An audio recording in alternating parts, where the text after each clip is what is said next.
Halo kochani, halo, powiedzcie mi, czy jesteście, powiedzcie, że jesteście. Widzę, że się już zbieracie, widzę, że tutaj piszecie, więc chyba wszystko jest okej, mogę kontynuować. Ten live dzisiaj powstał z naszych potrzeb, słuchajcie.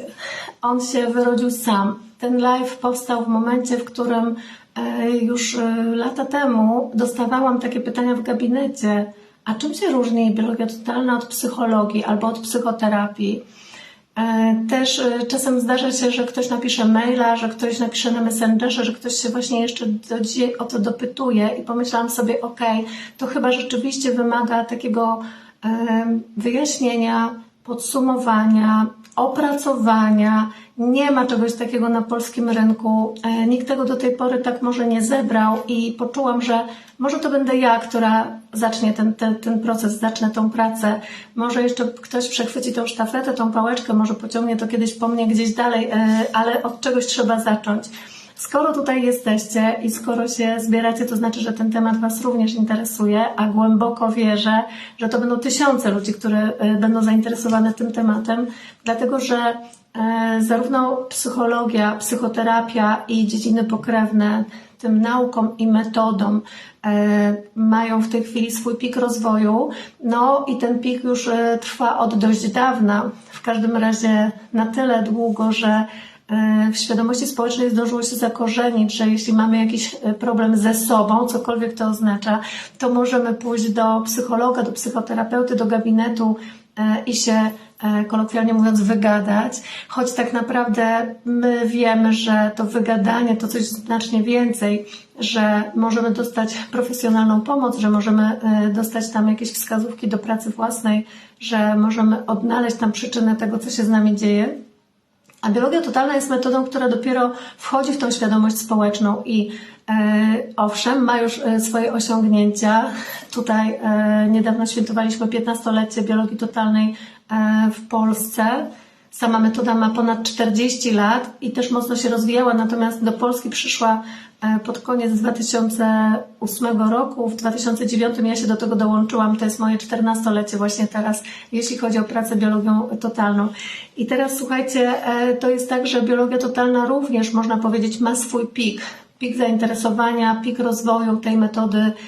To jest taki wielki boom na rynku, gdzie wszyscy chcą wiedzieć, ale co to znaczy, że choruję, co to znaczy, że moje ciało właśnie mi coś pokazuje i co moje ciało mi powiedziało. Jestem przekonana, że idziemy w takim kierunku, w którym po pierwsze biologia totalna stanie się filozofią życia, a nie tylko metodą pracy. Po drugie, biologia totalna będzie miała swoje miejsce już nie tylko w Wikipedii, bo chcę Wam powiedzieć, że dzisiaj sprawdzałam wszystkie definicje, którymi będziemy się posługiwać i biologia totalna na definicję w Wikipedii jeszcze nie zasłużyła, więc chyba też jeszcze to przed nami. Ale tak naprawdę, że biologia totalna zajmie to miejsce w poważnych instytucjach, które zajmują się zdrowiem człowieka zarówno od strony fizycznej, jak i od strony psychoemocjonalnej, bo na razie jest traktowana jako dziedzina naturoterapii, czym oczywiście jest. Na razie jest traktowana trochę z przymrużeniem oka albo z pewną taką nieśmiałością. I owszem, są już osoby, które wywodząc się z tych nurtów medycznych, właśnie z klasycznej psychologii czy psychoterapii, interesują się biologią totalną i one są takimi prekursorami tego, żeby zaciągnąć trochę tej biologii totalnej do swojej metody i połączyć w tym wachlarzu pracy różne techniki czy właśnie podejścia, które obie te metody proponują, ale to są na razie tylko takie pierwsze jaskółki. Dużo osób z tego środowiska lekarskiego, ze środowiska medycznego, z klasycznej psychiatrii, to są jeszcze na razie osoby, które tej biologii totalnej się tak po prostu z boku przyglądają i jeszcze nie do końca wierzą, że to jest uzasadnione. Cały czas proszą o dowody naukowe na to, że to działa. Poszukują przykładów, poszukują w swoim środowisku osób, które się tym zajmują poważnie. No a teraz powiedzcie mi, jak się można tym zajmować poważnie, jeśli to wszystko na razie się dzieje na stosunkowo małą skalę. Więc jesteśmy w takim miejscu, w którym myślę, że obie te metody, rozwijając się, w którymś momencie się spotkają. One już się spotykają w nas, w każdej osobie, tak jak ja, tak jak ty. I my będziemy właśnie tymi osobami, które sprawią, że te metody będą się przenikały Tak samo jak jestem przekonana, że będą się przenikały z innymi metodami naturoterapii, dlatego że już dzisiaj powstają nowe trendy, już dzisiaj powstają nowe nurty i odłamy tych metod, którymi pracujemy, polegające właśnie na łączeniu tych metod ze sobą. I coraz częściej w tych gabinetach tak zwanej psychoterapii, czy o ile nie jest to właśnie gabinet psychoterapii klasycznej, czy jakiegoś specyficznego nurtu, tylko powiedzmy gabinet prywatny, my możemy zaobserwować, że coraz więcej osób pracuje kilkoma metodami jednocześnie, łącząc elementy psychoterapii z na przykład elementami pracy z ciałem, terapii manualnej, terapii z emocjami poprzez ciało, albo właśnie z elementami biologii totalnej. My to po prostu już widzimy w tej chwili powszechnie i zdaje się, że właśnie to łączenie metod będzie dawało coraz wyższą skuteczność. I tak jak patrzę na moich klientów, tak jak patrzę na różne osoby, z którymi rozmawiam, to widzę, że to naprawdę daje dobre efekty i szłabym w tą stronę i jestem bardzo mocno za. Ale żeby można było to wszystko łączyć, to też trzeba wiedzieć, co się łączy ze sobą i też trzeba rozumieć, na czym polegają różnice, tak żeby można było też odpowiednio wybrać, czy to właśnie, co ja teraz robię, jest dla mnie, czy nie, bo może biologia totalna, ale niekoniecznie aż cała rozległa czy wieloletnia psychoterapia, a może właśnie odwrotnie. I teraz pytanie, czym to się od siebie różni? I odpowiedź dla tych, zwłaszcza dzisiaj dla tych, którzy stoją na progu decyzji, gdzie czują, że coś ze sobą potrzebują zrobić, a nie wiedzą, w którą stronę pójść i co wybrać. Padło też takie pytanie, ja mam tutaj dzisiaj pierdylion kartek, które mam porozkładane na biurku, bo powiem Wam, że to był niesamowity ferwor tej pracy, jak ja wpadłam na pomysł, że robię live'a na ten temat, kiedy zaczęłam spisywać te wszystkie Wasze cytaty, Wasze pytania, naprawdę dużo się bardzo tutaj działo. I właśnie było jedno takie pytanie, czy wskazane jest stosowanie biologii totalnej równolegle z psychoterapią? I ja bym chciała dzisiaj na to pytanie również dać odpowiedź. Tutaj właśnie chcę powiedzieć, że z początku, kiedy zaczynamy pracować tą biologią totalną, to wydaje się to bardzo podobne do psychologii czy do psychoterapii. No bo siedzimy w gabinecie, rozmawiamy, pytamy o czyjeś problemy, konflikty, a co tam się działo w przeszłości, więc w zasadzie tak ślizgając się po wierzchu tematu, z pozoru wygląda to bardzo, bardzo do siebie podobnie. I potem właśnie taka osoba zafascynowana biologią totalną chce dowiedzieć się czegoś więcej o tej metodzie i co ona oferuje. Zaczyna wchodzić w tą wiedzę i okazuje się, że sięga coraz więcej szczegółów medycznych, że otwiera oczy i są osoby takie, które po prostu doświadczają przerażenia, ile tej wiedzy medycznej jest. I to jest właśnie to, co sprawia, że w którymś momencie człowiek zaczyna rozumieć, to już naprawdę nie leży koło psychologii, to już naprawdę nie leży koło psychoterapii, więc właśnie pytanie, to gdzie to leży w takim razie? I chcę Wam powiedzieć, że ja widzę biologię totalną na takiej osi. Jakbyśmy sobie wyobrazili tutaj taką oś poziomą, to ja widzę biologię totalną w środku tej osi. I jeśli powiedzmy od tego centrum biegną dwa nurty w jedną i w drugą stronę, to biologia totalna byłaby takim centrum, które łączy te oba nurty ze sobą. Jeden nurt to medycyna klasyczna, czyli wszystkie te metody, które tak naprawdę zajmują się głównie ciałem fizycznym, ciałem materialnym i tak naprawdę metody, które w swoich specjalizacjach, bo medycyna ma wiele różnych swoich specjalizacji, sięgają bardzo mocno w ingerencję w to ciało. Tam dochodzi do operacji, tam dochodzi do różnych zabiegów fizycznych, do przerwania ciągłości tkanek. Wiecie, tam trzeba szkiełko i oko, trzeba zajrzeć, żeby pomóc. I to też jest nam potrzebne i oczywiście wiele takich punktów, programów, których bez tej medycyny by się nie obyło, nie mówiąc już o ratowaniu ludzkiego życia, to wiemy. Też podkreślam, że w tym live nie chodzi mi o to, żeby cokolwiek tutaj wartościować. Raczej jestem za tym, żeby to opisać po prostu, żeby to nazwać i trochę umiejscowić na takiej mapie tych terapii naturalnych i klasycznych, tych konwencjonalnych, tak żeby właśnie osoba, która się w tym gubi, mogła się po tej mapie swobodnie poruszać. Także proszę Was o wyłączenie wszelkiej oceny, osądu. Ja też postaram się być dzisiaj bardzo, bardzo neutralna w tym wszystkim, choć nie zawsze jest mi łatwo, bo moja miłość i moje zafascynowanie biologią totalną ewidentnie pokazują mi, gdzie ja jestem tutaj w tym świecie No ale właśnie, żeby to wszystko zrównoważyć, żeby właśnie pokazać, że to wszystko gdzieś ma swoje poukładane miejsce, pójdźmy w drugą stronę. Zobaczmy, co jest na drugiej osi. Na drugiej osi właśnie ta psychologia. I teraz psychologia, o i tutaj będzie ten moment, jeszcze tu karteczkę zrobiłam z Wikipedii. Tak, z greckiego, z dwóch słów, psyche, co oznacza dusza, i logos, co oznacza słowo, ale też rozumowanie, czyli ja rozumiem, że tu mamy bardzo dużo z intelektualizowaniem, bardzo dużo z nazywaniem też tego wszystkiego, co gdzieś odczuwane wewnętrznie. No i tutaj według definicji z poziomu duszy. To bardzo ciekawe, bo kiedy my dzisiaj rozmawiamy i myślimy o psychologii, to tak naprawdę ciekawa jestem, kto z Was myśli o duszy. Częściej jednak myślimy o intelekcie, częściej myślimy o tym ciele mentalnym, o tym rozumowaniu człowieka niż o duchowości, jeśli chodzi o psychologię. No ale nazwa została i teraz według definicji oznacza ona naukę badającą mechanizmy i prawa rządzące psychiką i zachowaniami człowieka. No i oczywiście wszystkie interakcje człowieka z otoczeniem, zarówno jeśli chodzi o innych ludzi, jak i o otoczenie, o przyrodę nieożywioną. I teraz słuchajcie, ja będę dzisiaj mówić z poziomu konsultanta biologii totalnej. Jeśli chodzi o moje wykształcenie, to magister inżynier biotechnologii. Z zapędami do medycyny klasycznej to pewnie wiecie, które gdzieś tam się nie udały, które nie wyszły i okej, i tak jest też dobrze. Jestem właśnie tutaj po środku tej osi i tak siebie widzę.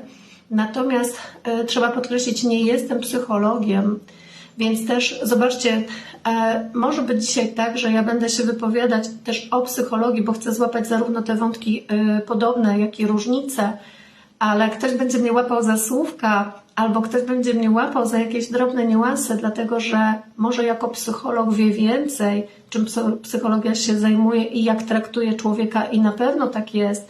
I ja chcę oddać tutaj maksimum szacunku dla wszystkich psychologów, którzy są tutaj dzisiaj z nami na live, którzy może w przyszłości tego live'a sobie jeszcze kiedyś obejrzą, odsłuchają. I bardzo Was prosić, żebyście może łagodnie potraktowali też jakieś moje czy niedopowiedzenia, czy nieścisłości, bo ja jednak będę się ślizgać trochę po wierzchu tego, co robimy i pewnie rozumiecie intencję. Tutaj dla mnie bardzo ważna jest intencja, a właśnie moją intencją jest trochę rozeznać się w tych metodach dzisiaj na rynku terapii naturalnych, pomóc umiejscowić to wszystko, co się tutaj dzieje z człowiekiem, kiedy szuka pomocy dla siebie na takiej mapie tej naturoterapii. To jest dla mnie naprawdę bardzo ważne. Także wybaczcie, jeśli coś powiem za szybko, na skróty, ale właśnie łapcie cel, łapcie też sens tego, co ja powiem, bo wydaje mi się, że tutaj mądre rzeczy będą. No, taką mam nadzieję, nie? Dobrze, i teraz słuchajcie, jeśli byśmy mieli właśnie popatrzeć, co tutaj się dzieje na samym początku. Przychodzi baba do lekarza, nie? W tym dowcipie. Przychodzi taki klient do gabinetu. Przychodzi do gabinetu biologii totalnej, siada w fotelu czy na kanapie i dostaje zestaw pytań, na które ma odpowiadać. Bowiem zarówno konsultant biologii totalnej, jak i za chwilę się dowiemy psycholog, pracuje słowem, pracuje pytaniami. I z pozoru wygląda to identycznie. To jest nie do rozpoznania, jeśli chodzi o takie warunki techniczne, jeśli chodzi o te różnice w tych dwóch metodach, bo to po prostu wygląda podobnie. Też drugie podobieństwo, które tutaj należy zauważyć, jest takie, że mamy bardzo wspólny cel, bo zobaczcie, jak pisze Wikipedia z kolei w definicji psychoterapii, jest to stosowanie metod psychologicznych, a zatem zaczerpniętych z nauki, jaką jest psychologia, i służy poprawie dobrostanu i zdrowia psychicznego, rozwojowi relacji międzyludzkich i umiejętności społecznych. Taką mamy definicję. Więc teraz, jakbyśmy popatrzyli sobie na definicję biologii totalnej, której w Wikipedii nie ma, ale tą, którą ja Wam na przykład podaję na swojej stronie internetowej, tam gdzie jest słowniczek, tam gdzie opisuję samą metodę, to chcę powiedzieć, to też jest metoda pracy, której celem jest poprawa zdrowia, której celem jest dotarcie do pierwotnej przyczyny, która uwarunkowała jakąś chorobę, a jaka to jest przyczyna, to powie nam ciało. My w biologii totalnej czytamy z ciała. I teraz ta różnica, która zaczyna się wyłaniać już po pierwszych kilku pytaniach psychologa, a konsultanta biologii totalnej, to będzie właśnie ta różnica, o co będziemy pytać tego klienta, który przychodzi do nas w jakimś swoim zaburzeniu, w jakiejś dysfunkcji, w jakiejś potrzebie, z jakimś problemem. Psychologia pozostaje na pewnym poziomie zaburzeń psychologicznych, psychicznych. Tutaj, jeżeli te zaburzenia są dość poważne, to często współpracuje z psychiatrią. No i to już wiemy, że to już będzie specjalizacja medyczna. Psychiatria jest po prostu gałęzią medycyny klasycznej, konwencjonalnej. Ma inne swoje narzędzia niż psychoterapia zdecydowanie. I psychiatria będzie miała za zadanie wyleczenie takich zaburzeń. Podczas gdy w psychoterapii pytanie, czy my możemy coś wyleczyć do końca, czy w terapii w ogóle się coś leczy. Jak jest tutaj na sali psychoterapeuta, piszcie, jak wy to widzicie, jak pracujecie, co jest waszym celem. Ale według definicji w Wikipedii celem jest po prostu poprawa zdrowia i dobrostanu. Chodzi o to, żeby człowiek się dobrze czuł. I teraz wiecie, że dla mnie takie pojęcie psychosomatyka, czyli to, czym znowu posługuje się psychologia dzisiaj, która mówi o tym, że część naszych chorób w ciele to są choroby, które wynikają z problemów psychicznych, czyli właśnie, czy z psychoemocjonalnych, czyli właśnie z tych wirtualnych, tych niewidocznych, które nas męczą, które nas trapią i schodzą do ciała. Ale powiedzenie, że właśnie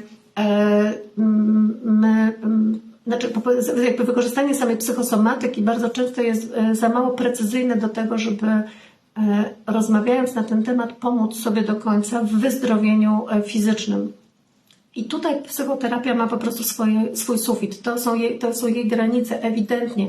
To nawet mówią sami psychoterapeuci, psychologowie, z którymi rozmawiam, z którymi pracowałam wielokrotnie i jak może wiecie, a może nie wiecie, przez 12 czy 13 lat, chyba teraz minęło 13, prowadziłam klub.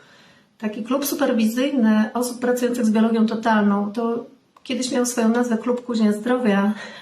To był klub nieoficjalny, to nie był klub zarejestrowany. To był klub, który zrzeszał się koło Kuźni Zdrowia, którą kiedyś prowadziłam. Składał się z kilkunastu terapeutów. Różnie to bywało. Czasem było nas prawie 20 osób, czasem bywało 8, ale my mieliśmy bardzo regularne spotkania co miesiąc, 4-godzinne, zawsze w niedzielę, po to, żeby porównywać, żeby konsultować przypadki, po to, żeby pracować razem, po to, żeby właśnie omawiać różne szczegóły tej naszej metody, podczas gdy nie ma takiej grupy superwizyjnej w Polsce i podczas gdy właśnie nie było żadnego superwajzora, który mógłby nas prowadzić. Nie pamiętam, z jakiego punktu wyszłam, że Wam chciałam o tym opowiedzieć. Chciałam tylko powiedzieć właśnie, że taka rzecz też istniała i pewnie do tego za chwilę nawiążę. Ale zmierzałam właśnie do tego, żeby tutaj odnieść się troszkę do tej psychosomatyki. I chcę powiedzieć tutaj cytatem jakiejś osoby, która napisała do mnie w komentarzu. Ja zawsze Wam za te komentarze bardzo serdecznie dziękuję i bardzo się cieszę, jak piszecie i znajdujecie chwilkę czasu, żeby pod moim postem czy dać lajka, czy właśnie jakieś swoje zdanie wyrazić. To jest dla mnie po prostu bezcenne i cieszę się, że to robicie. Bardzo, bardzo Wam za to dziękuję. I teraz słuchajcie, tutaj jedna pani napisała tak, że dobry psycholog też potrafi wyjaśnić, jak za pomocą autonomicznego układu nerwowego konflikt emocjonalny może wpłynąć na ciało. I to prawda. Po pierwsze, że tak właśnie jest, że bardzo wiele konfliktów psychoemocjonalnych wstępuje do ciała właśnie po drogach układu nerwowego. Układ autonomiczny w tym mocno zbadany, mocno opisany. Zresztą cała dziedzina neurobiologii, neuropsychologii, bardzo się mocno rozwijająca w tym momencie obecnie, a cieszy mnie to, że ta wiedza po prostu wycieka w różnych artykułach popularno-naukowych, w książkach popularno-naukowych i że ta wiedza jest popularyzowana, bo po prostu tej wiedzy na rynku brakowało i do tej pory, do niedawna występowała wyłącznie w artykułach naukowych i przeciętny człowiek miał do niej naprawdę słaby dostęp, no a jeśli mamy mieć dostęp tylko i wyłącznie przez same artykuły w sieci, które są powielane na zasadzie kopiuj wklej, to wiecie, że to często nie ma wartości. Dzisiaj już naprawdę mamy tych treści więcej, także to naprawdę jest super, ale przyjrzyjmy się właśnie temu, że jest jeszcze bardzo wiele innych chorób, które do ciała schodzą nie po drodze układu nerwowego. A co jeżeli chodzi o pęknięcie kości, A co jeżeli chodzi o problemy hormonalne? A co jeżeli chodzi o stany zapalne? A co jeżeli chodzi o hormony lokalne? To wszystko, to jest już zupełnie inny szlak biochemiczny, zupełnie inna fizjologia, zupełnie inne mechanizmy, które rządzą tą chorobą, inne mechanizmy chorobotwórcze, które decydują o powstaniu tej choroby i inne mechanizmy, które później z tej choroby wyprowadzają. I właśnie tutaj okazuje się, że psychoterapia, psychologia tym bardziej, już rozkłada ręce, już nie będzie w stanie nam pomóc, już nie będzie w stanie wyjaśnić nam tej przyczynowości. Powiedzieć dzisiaj, że chorujemy od stresu, to jest naprawdę powiedzieć zdecydowanie za mało. My wiemy właśnie i cieszę się bardzo, że właśnie też dzięki psychologii my się tutaj znaleźliśmy w tym punkcie, w którym jesteśmy, że wiemy właśnie, że chorujemy ze stresu, ale w zasadzie tak naprawdę to każdemu klientowi, który wchodzi do gabinetu psychoterapeuty, można by wtedy powiedzieć to samo zdanie. No, ma Pan za dużo stresu w życiu. Proszę nauczyć się pracy ze stresem, proszę nauczyć się minimalizować stres. No, to nie na tym to polega. Tutaj my musimy zrozumieć, jakie jest źródło stresu. I teraz, nie wchodząc tutaj w ten wachlarz technik, jakimi pracuje psychoterapeuta w gabinecie, ale psychoterapeuci mają naprawdę sporo swoich fajnych narzędzi do tego, żeby z tym sobie poradzić. Najczęściej jednak obserwujemy, że cała ta praca będzie polegała na tym, żeby zminimalizować źródło stresu obecnego i żeby uwolnić jakieś skutki tego stresu, który był przetrwały. Tylko pytanie brzmi, czy w psychoterapii jesteśmy w stanie dosięgnąć do tej pierwotnej przyczyny, a przede wszystkim znaleźć rodzaj stresu, który zaowocował taką, a nie inną chorobą. No i moje doświadczenia mówią, że już nie. I dlatego właśnie psychologowie coraz częściej interesują się, psychoterapeuci coraz częściej interesują się biologią totalną, że biologia totalna daje konkretne narzędzia do tego, żeby ten stres zacząć rozróżniać, żeby zacząć doprecyzowywać te przyczyny konfliktów psychoemocjonalnych, żeby naprawdę bardzo precyzyjnie trafić w punkt, co daje ten efekt aha, o którym często tutaj wspominamy, co daje to uwolnienie w postaci uświadomienia sobie zależności przyczynowo-skutkowej, właśnie po to, żeby można było o konkretnym konflikcie porozmawiać. Dlatego my w biologii totalnej nie rozmawiamy o stresie.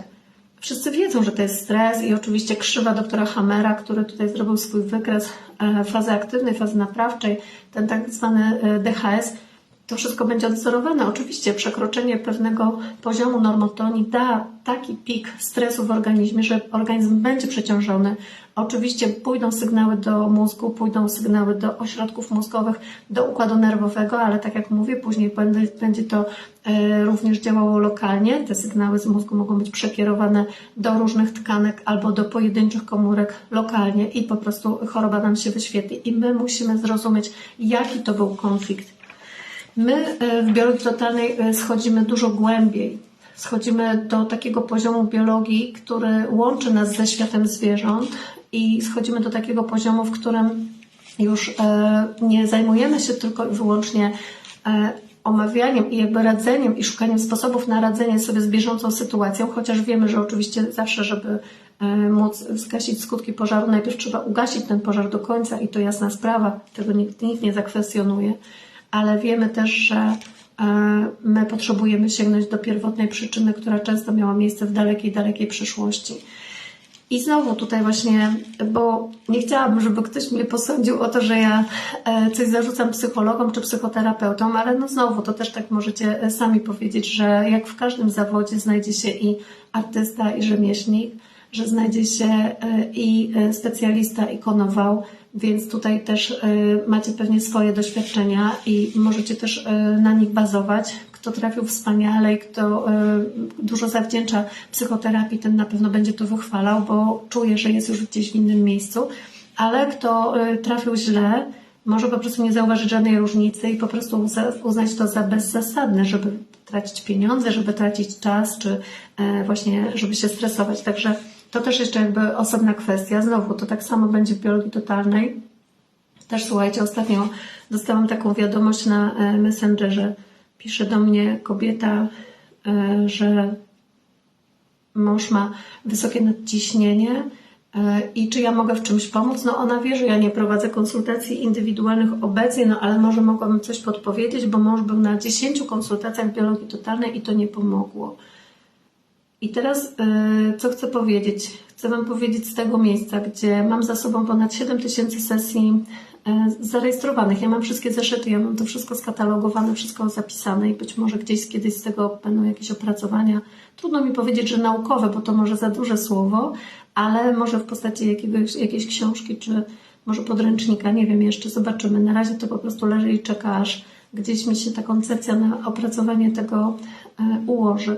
W każdym razie mówię do Was właśnie z tego poziomu ogromnego doświadczenia. Drugie tyle sesji to były sesje nieoficjalne, które nie są zarejestrowane. To były po prostu rozmowy, czy w kuluarach, w czasie warsztatów, konferencji, czy w czasie rozmów telefonicznych, czy po prostu rozmów z przyjaciółmi, z rodziną. To wszystko to było moje ogromne doświadczenie. I teraz chcę Wam powiedzieć właśnie z poziomu tego doświadczenia, że chyba nigdy nie zdarzyło mi się przeprowadzić z jedną osobą w jednym temacie 10 sesji biologii totalnej. Nigdy. Ja nie wiem, co trzeba zrobić, żeby przeprowadzić 10 sesji i jak się pracuje, żeby tak zrobić. Ja po prostu mam świadomość tego, że czasem na jeden temat wystarczy jedna sesja.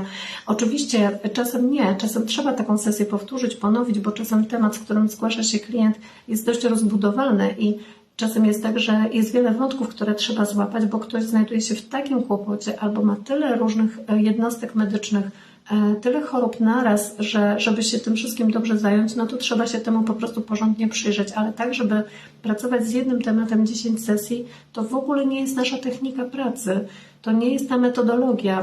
To moim zdaniem właśnie jest metodologia zaczerpnięta z psychoterapii, gdzie z reguły nastawia się na pracę długofalową, gdzie z reguły nastawia się na pracę takim szerokim wachlarzem pracy, tam się idzie ławą i po prostu różne problemy wychodzą w międzyczasie i wszystkie je mamy w swojej optyce.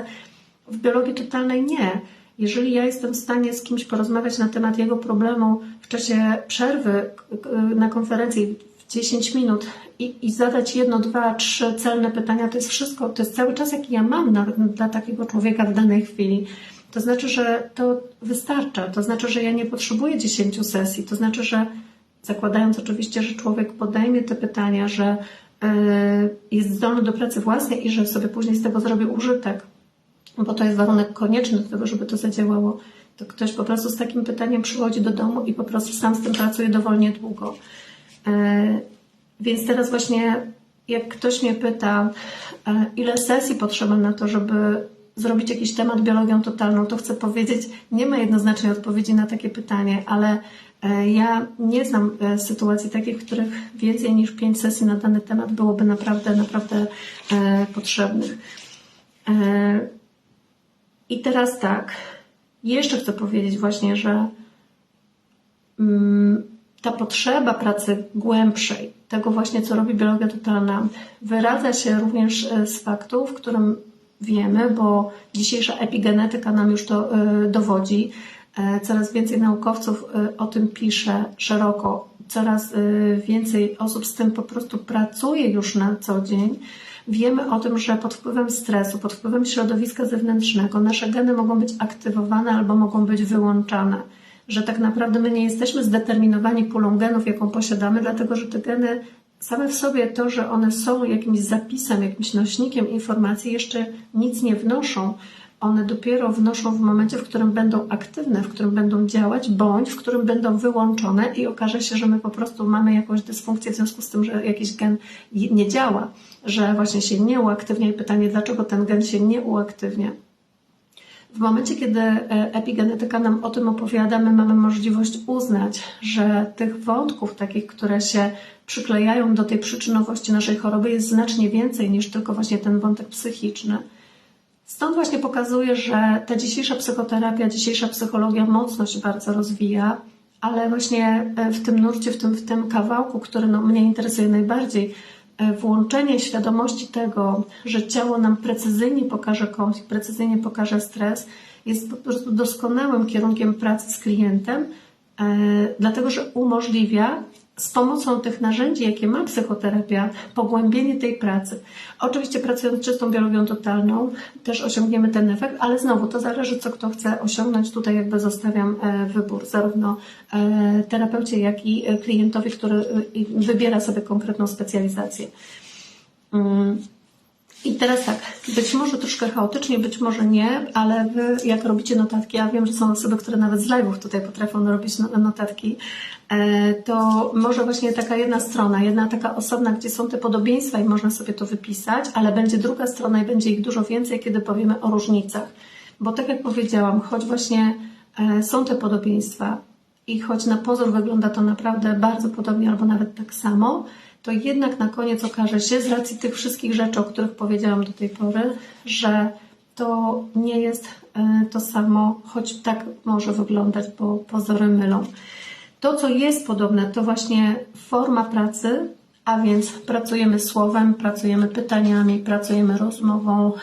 Terapeuta prowadzi klienta do uświadomienia sobie jego własnego konfliktu, do uświadomienia sobie swoich własnych emocji, do uświadomienia sobie swojej identyfikacji, swojej tożsamości, generalnie do uświadomienia sobie siebie samego w jak największym możliwym stopniu na dany moment, jak również do jego własnego rozwoju. I to jest dokładnie to samo, co będzie w pracy biologią totalną, gdzie my prowadzimy jako konsultanci biologii totalnej klienta w takim kierunku, w którym on uświadamia sobie przyczynę własnej choroby. I sam ten moment, że chcemy, żeby ktoś sobie coś uświadomił, jest podobny sam w sobie. I drugie to ważne podobieństwo, czyli cel. Naszym celem jest poprawa dobrostanu nie tylko psychicznego, ale też i fizycznego. Podobnie w psychoterapii. Tam główny nacisk jest na to, aby człowiek czuł się dobrze, aby czuł, że nie ma ze sobą problemów. No, zdrowiem zajmą się lekarze. Tam prędzej odsyła się ludzi do lekarza albo właśnie do psychiatry. W każdym razie, no, rzadko, choć już wierzę, że coraz częściej do konsultanta biologii totalnej. Ja się tak ostatnio śmieję, słuchajcie, że tak jak możemy często właśnie przeczytać, że na stronach konsultantów biologii totalnej, że konsultacja z biologii totalnej nie zastępuje wizyty lekarskiej, to naprawdę my powinniśmy to zdanie już dzisiaj odwrócić. Wizyta lekarska nie zastępuje konsultacji biologią totalną. Zapiszcie to sobie z wykrzyknikiem. Sama ta konsultacja lekarska bardzo często nie odpowie na pewne pytania. Uważam, że taka konsultacja lekarska, każda dowolna konsultacja lekarska, miałaby o wiele głębszy sens, gdyby była w połączeniu z biologią totalną, gdzie oprócz takiego klasycznego wywiadu medycznego można by jeszcze właśnie przeprowadzić chociażby króciutki wywiad pod kątem konfliktów psychoemocjonalnych, a zatem tych tak zwanych biologicznych niezmienników, jakimi tutaj pracujemy w biologii totalnej. To, co jest jeszcze podobne, słuchajcie, w pracy biologią totalną a psychoterapią, to są jeszcze ćwiczenia. To, że każda z tych metod pracy będzie miała różne swoje ćwiczenia i techniki, które wykorzystuje do tego, żeby osiągnąć ten cel, czyli poprawę zdrowia. Tak jak sobie obserwuję, to część z tych narzędzi, które dostaliśmy tutaj w pracy biologią totalną, czyli tak zwanego toolboxu, z którym tutaj właśnie wychodzimy na naszych warsztatach, po naszych warsztatach z biologii totalnej, to są narzędzia, które są zaczerpnięte z psychologii, z psychoterapii, ale też chcę powiedzieć, że na przykład pisanie listów uwalniających jako jedna z technik pracy to jest technika stara jak świat. To nie jest technika, którą wymyśliła psychoterapia czy psychologia, która ma, nie wiem, w tej chwili 60 czy 70 lat, może pod 100 podciągniemy, no nadal. Pisanie listów uwalniających jest znaną techniką od setek, jak nie tysięcy lat. Trudno mi powiedzieć nawet, skąd jest ten przekaz, ale to jest przekaz od starożytnych. To są po prostu znane historie. Oczywiście będziemy wymyślać też nowe techniki pracy, czy na przykład dekodyka i tak dalej. Mamy różne sposoby.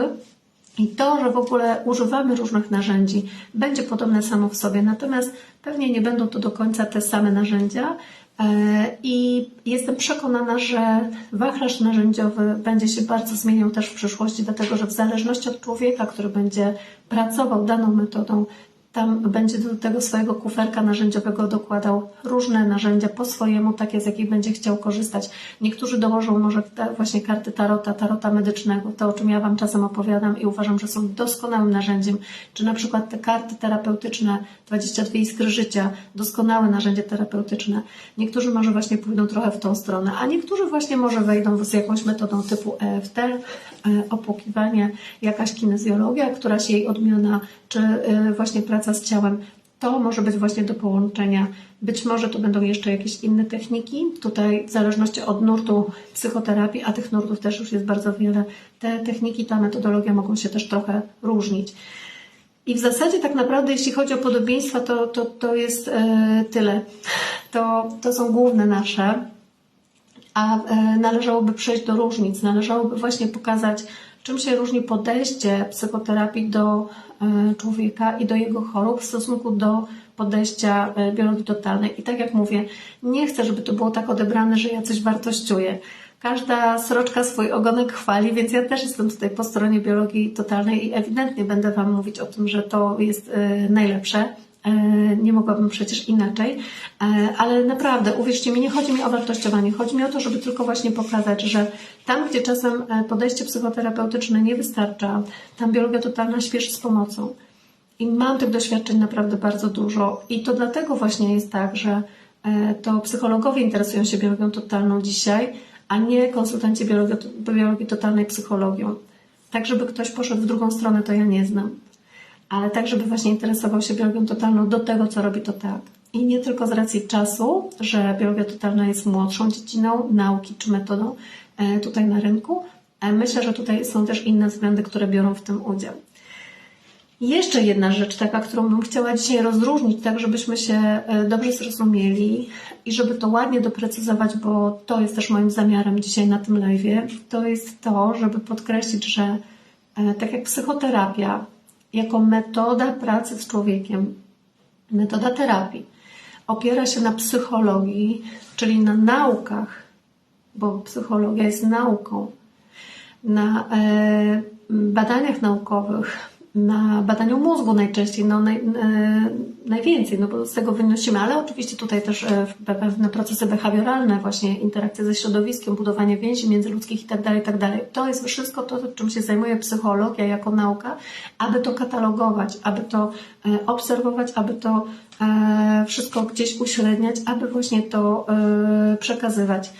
Natomiast biologia totalna, zobaczcie, jest metodą pracy, tak jak psychoterapia, ale opiera się na biologii totalnej jako nauce, czyli jakby opiera się sama na sobie. I to jest częsty zarzut, z którym ja się spotykam w momencie, kiedy ktoś przychodzi i mówi, no dobrze, a Wy macie jakieś badania naukowe? Więc jedyne, co my możemy powiedzieć w tym momencie, jako konsultanci biologii totalnej, to to, że nasza metoda rozwinęła się i wywodzi się z germańskiej nowej medycyny.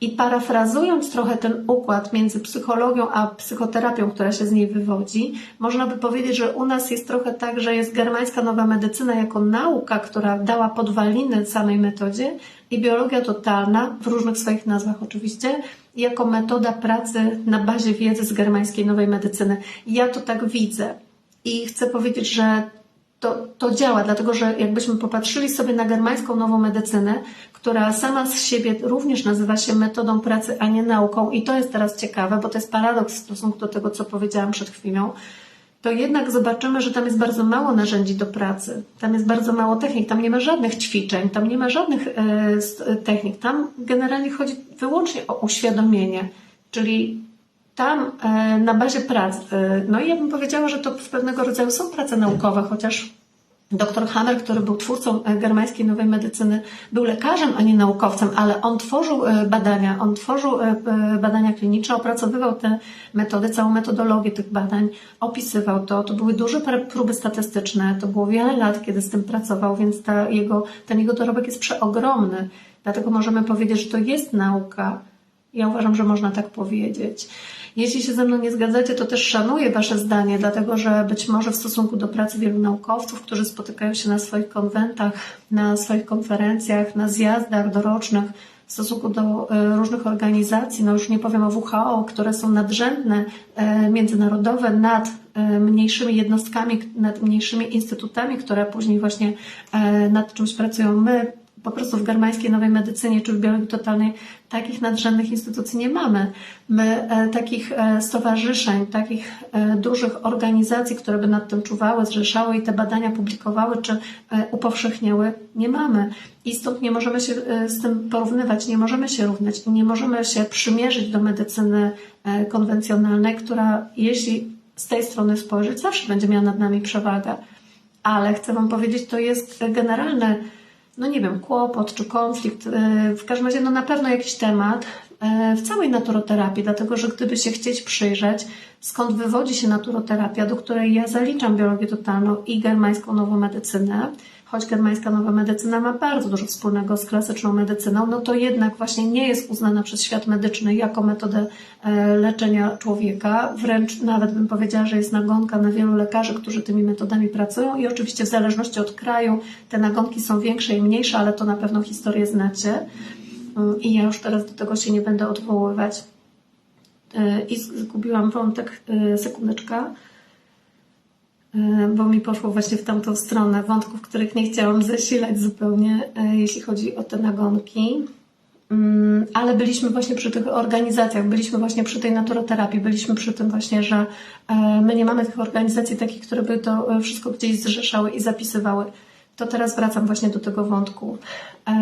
To zobaczcie, klasyczna naturoterapia, która ma tysiące lat, która ma też bardzo wiele swoich odłamów, bo czy weźmiecie medycynę słowiańską, czy weźmiecie szeptuchy, czy to będzie ziołolecznictwo, czy to będzie leczenie grzybami, no naprawdę tych nurtów, tych metod naprawdę jest bardzo, bardzo dużo, ale wszystkie je mamy tutaj pod wspólną banderą naturoterapii. To pokażcie mi, gdzie kiedykolwiek na świecie jeden terapeuta, naturoterapeuta z drugim stworzyli jakiś cech, stworzyli jakieś instytucje, tak żeby właśnie prowadzić jakieś badania naukowe, tak żeby się wymieniać tymi doświadczeniami na skalę ogólnoświatową. Nie ma czegoś takiego. Mamy kilka takich stowarzyszeń naturoterapeutów, mamy cechy naturoterapeutów w Polsce, ale sami wiecie też, jak to pracuje, że tylko nieliczni do tych cechów przystępują i nieliczni mają zaszczyt tam się dołączyć. Nie każdemu wolno, nie każdy ma dostęp, ale też i nie każdy ma taką potrzebę, żeby się gdzieś zrzeszać.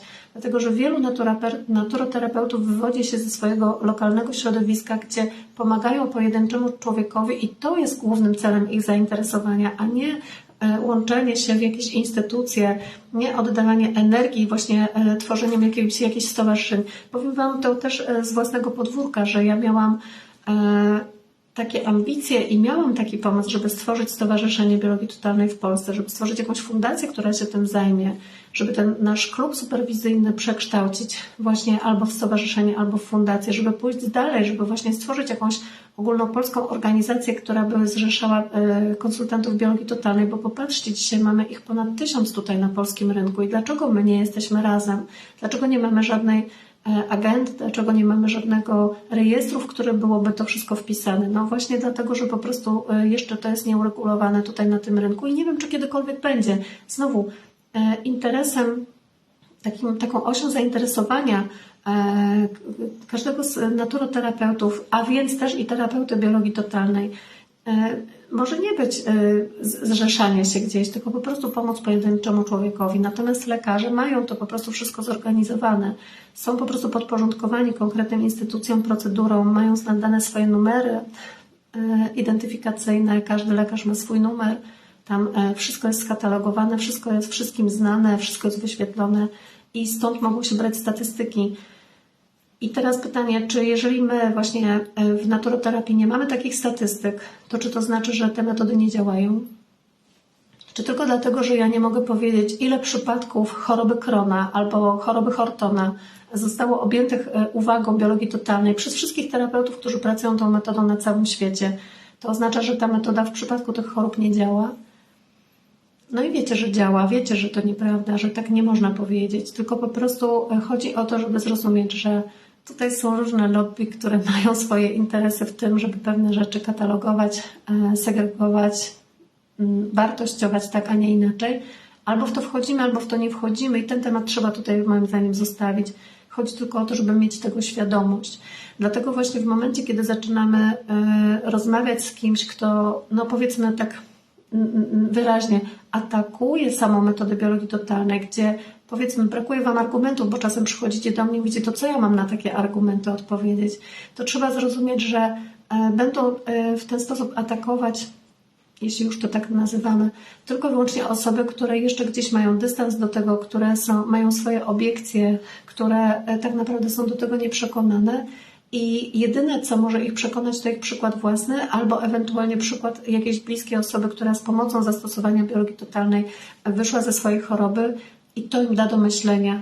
Żadne nasze argumenty intelektualne, żadne nasze przekonywania ich do tego, żadne dyskusje nie będą miały większego znaczenia, dlatego że nie mamy argumentów i jest nas po prostu tutaj bardzo łatwo rozłożyć na łopatki pierwszym lepszym argumentem pod tytułem pokaż mi statystyki, pokaż mi badania naukowe na to, co robicie. Tak jak mówię, badania doktora Hammera są opisane, wiele osób swoje doświadczenia opisuje w swoich książkach i na tym się możemy opierać. Ja kiedyś swoje też może opiszę, zobaczymy. Idę dalej teraz, żeby pokazać to, czym się różni podejście klasycznej psychoterapii do pewnych chorób, do pewnych zjawisk, z którymi się stykamy, z którymi się borykamy na co dzień, od podejścia biologii totalnej. Jak chcecie, kto sobie tam notuje, to właśnie taki rozdział, to teraz możecie sobie właśnie stworzyć taki temat.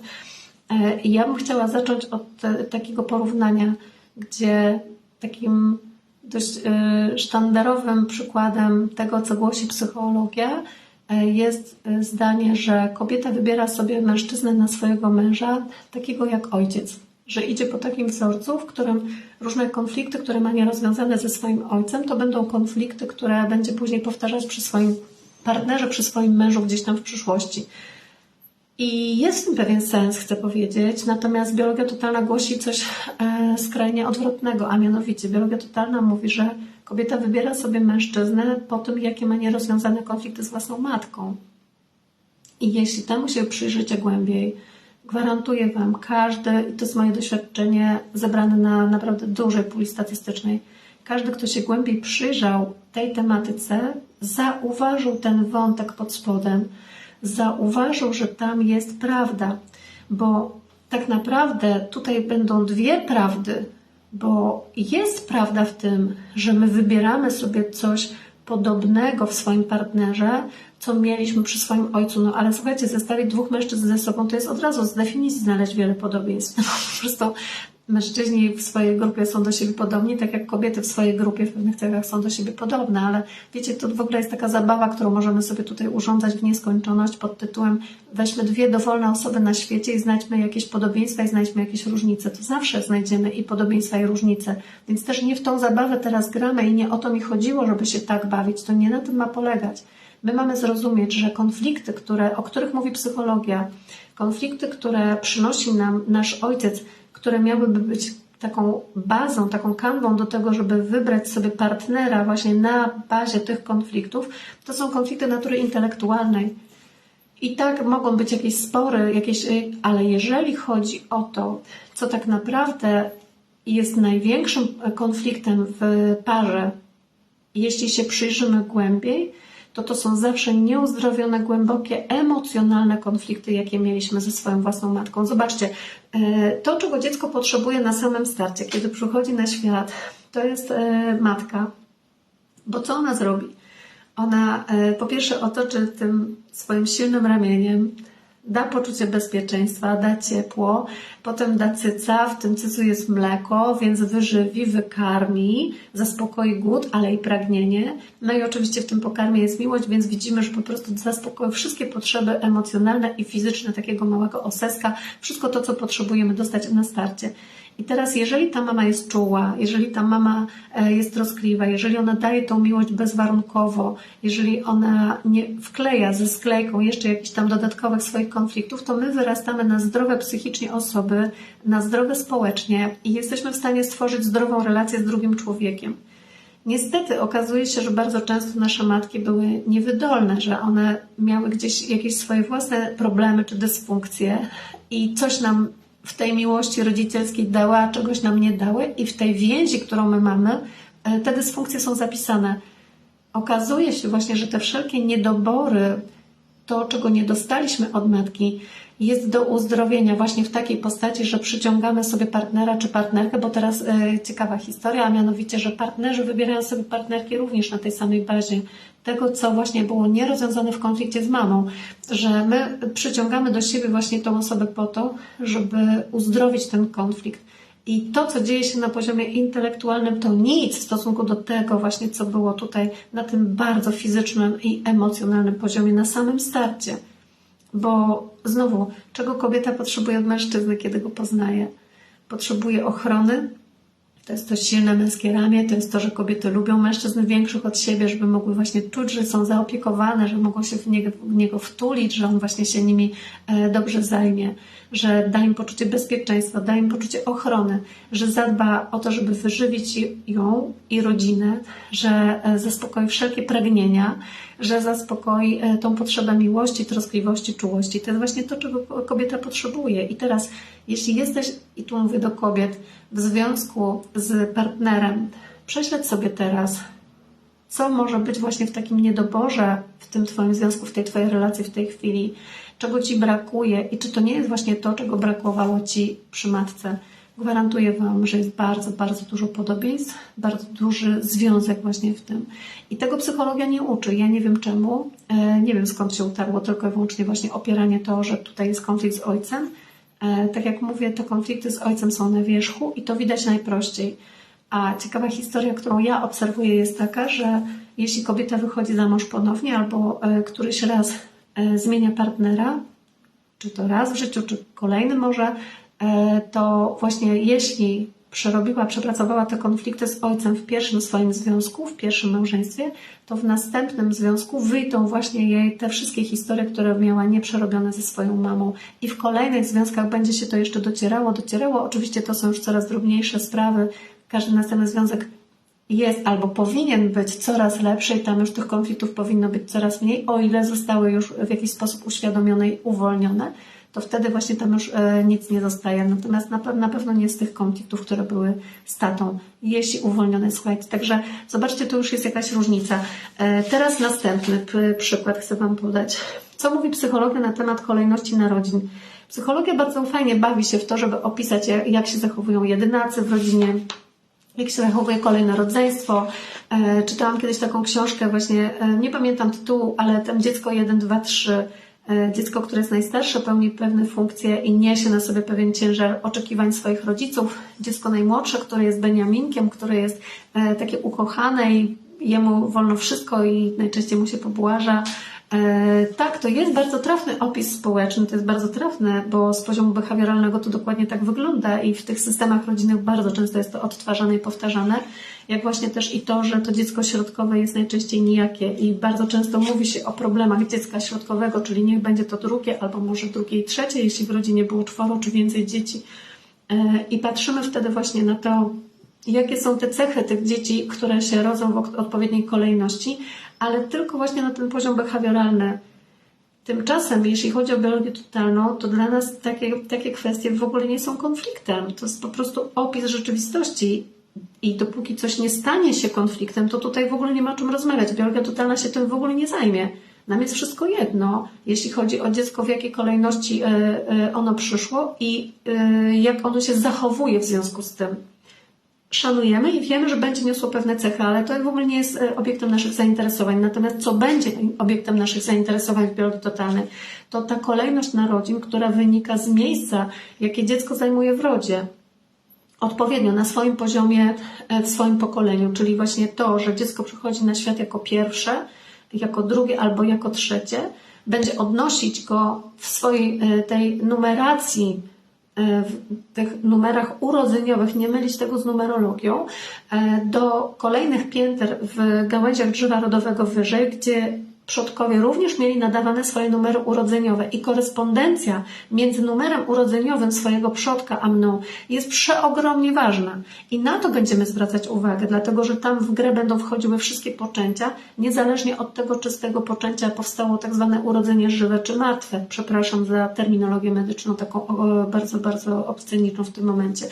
I patrzymy sobie na to, że wszystkie poronienia, wszystkie aborcje, które miały miejsce w rodzie, to są wydarzenia, które zajmują miejsce w kolejności narodzin i my w tym momencie bierzemy pod uwagę nie to, czy dziecko jest jako jedynak, czy jest jako najstarsze, czy najmłodsze w rodzinie, bo może się okazać, że jako jedynak wcale nie ma numeru 1, tylko na przykład 5, jeżeli wcześniej były gdzieś 4 straty dzieci. Że jeżeli się urodziły dzieci powiedzmy trójka w jakiejś rodzinie, one wcale nie muszą mieć numeru raz, dwa, trzy i jest pierwsze, drugie, trzecie, tylko na przykład może być trzecie, czwarte i piąte, a to nas przesuwa kompletnie w całej tej energetyce, w polu informacyjnym tego rodu i zmienia w ogóle całą oś obrazu, dlatego że zupełnie inne konflikty będzie takie dziecko objawiać, czy później dorosły właśnie z takim numerem urodzeniowym i być może zupełnie inne choroby czy dziedziczyć, czy generować. To jest naprawdę bardzo istotna wiedza i to będzie nas bardziej interesowało, dlatego że pójście za tym tropem będzie dużo bardziej trafione w kontekście rozwiązywania tych chorób fizycznych niż rozmowa na temat tego, jak była relacja z rodzeństwem i jak my czuliśmy się traktowani przez rodziców w związku z jakimiś ich oczekiwaniami co do kolejności narodzin. Ja o tym bardzo dużo opowiadam na webinarze pod tytułem Numery urodzeniowe. Tu podkreślam, że to jest taki webinar, który jest mocno niedoceniany, rzadko wybierany przez Was, ale ja wiem, że ja tam zrobiłam kawał dobrej roboty i że ja tam bardzo dużo opowiedziałam na temat tego, jak my jesteśmy powiązani z członkami naszych rodów i kto miałby kiedyś wolną chwilę, to zachęcam Was ogromnie do posłuchania tej treści, bo to nie jest zabawa, tam jest po prostu mnóstwo informacji o nas samych, które my możemy ściągnąć z pola, które my możemy właśnie odkryć i dowiedzieć się o tym, jaka jest przyczynowość tego, co się dzieje z nami w powiązaniu z tym, co się działo z przodkami w naszym rodzie. Poczynając od rodziców, przez dziadków, aż do pradziadków. I teraz jeden łyczek wody. I idę dalej, słuchajcie, bo co na przykład jeszcze wyhaczyłam, co jest ciekawe, jaka jest różnica, zobaczcie. Psychologia będzie zajmować się, i teraz bardzo modne jest rozmawianie o tak zwanych stylach przywiązania. Teraz były te prace Boldiego, który opisuje, tam przepraszam, jest drugie nazwisko, którego ja nie pamiętam, tak jak mówię, nie jestem psychologiem, się tym nie zajmuję, ale oddaję cześć i hołd wszystkim naukowcom, wszystkim psychologom, którzy nad tym pracowali. Fajnie, że to jest opracowane. I mówi się, że są tak zwane 3 style przywiązania, które decydują o relacji rodzica z dzieckiem, a w zasadzie dziecka z rodzicem, bo należałoby patrzeć w tą stronę. Ja zawsze podkreślam, że za relację rodzica z dzieckiem odpowiada rodzic i tak jak on ją buduje z dzieckiem, tak później dziecko to odtwarza i odpowiada rodzicowi na to, co dostało od niego najpierw. I teraz mówi się o tym, że mamy po pierwsze styl bezpieczny przywiązania, styl pozabezpieczny i styl niebezpieczny. W zależności od tego, w jakim stylu byliśmy wychowywani i właśnie który styl przywiązania został tutaj ukształtowany w naszym dzieciństwie, w tym okresie najważniejszego naszego rozwoju, zanim weszliśmy w dorosłość, a myślę, że tutaj mówimy o wczesnym dzieciństwie, tutaj psychologów należałoby zapytać, do którego roku życia się to kształtuje, jeśli chodzi o styl przywiązania. Ja tego nie wiem, to jest ciekawe, bo bym chętnie do tej informacji dotarła.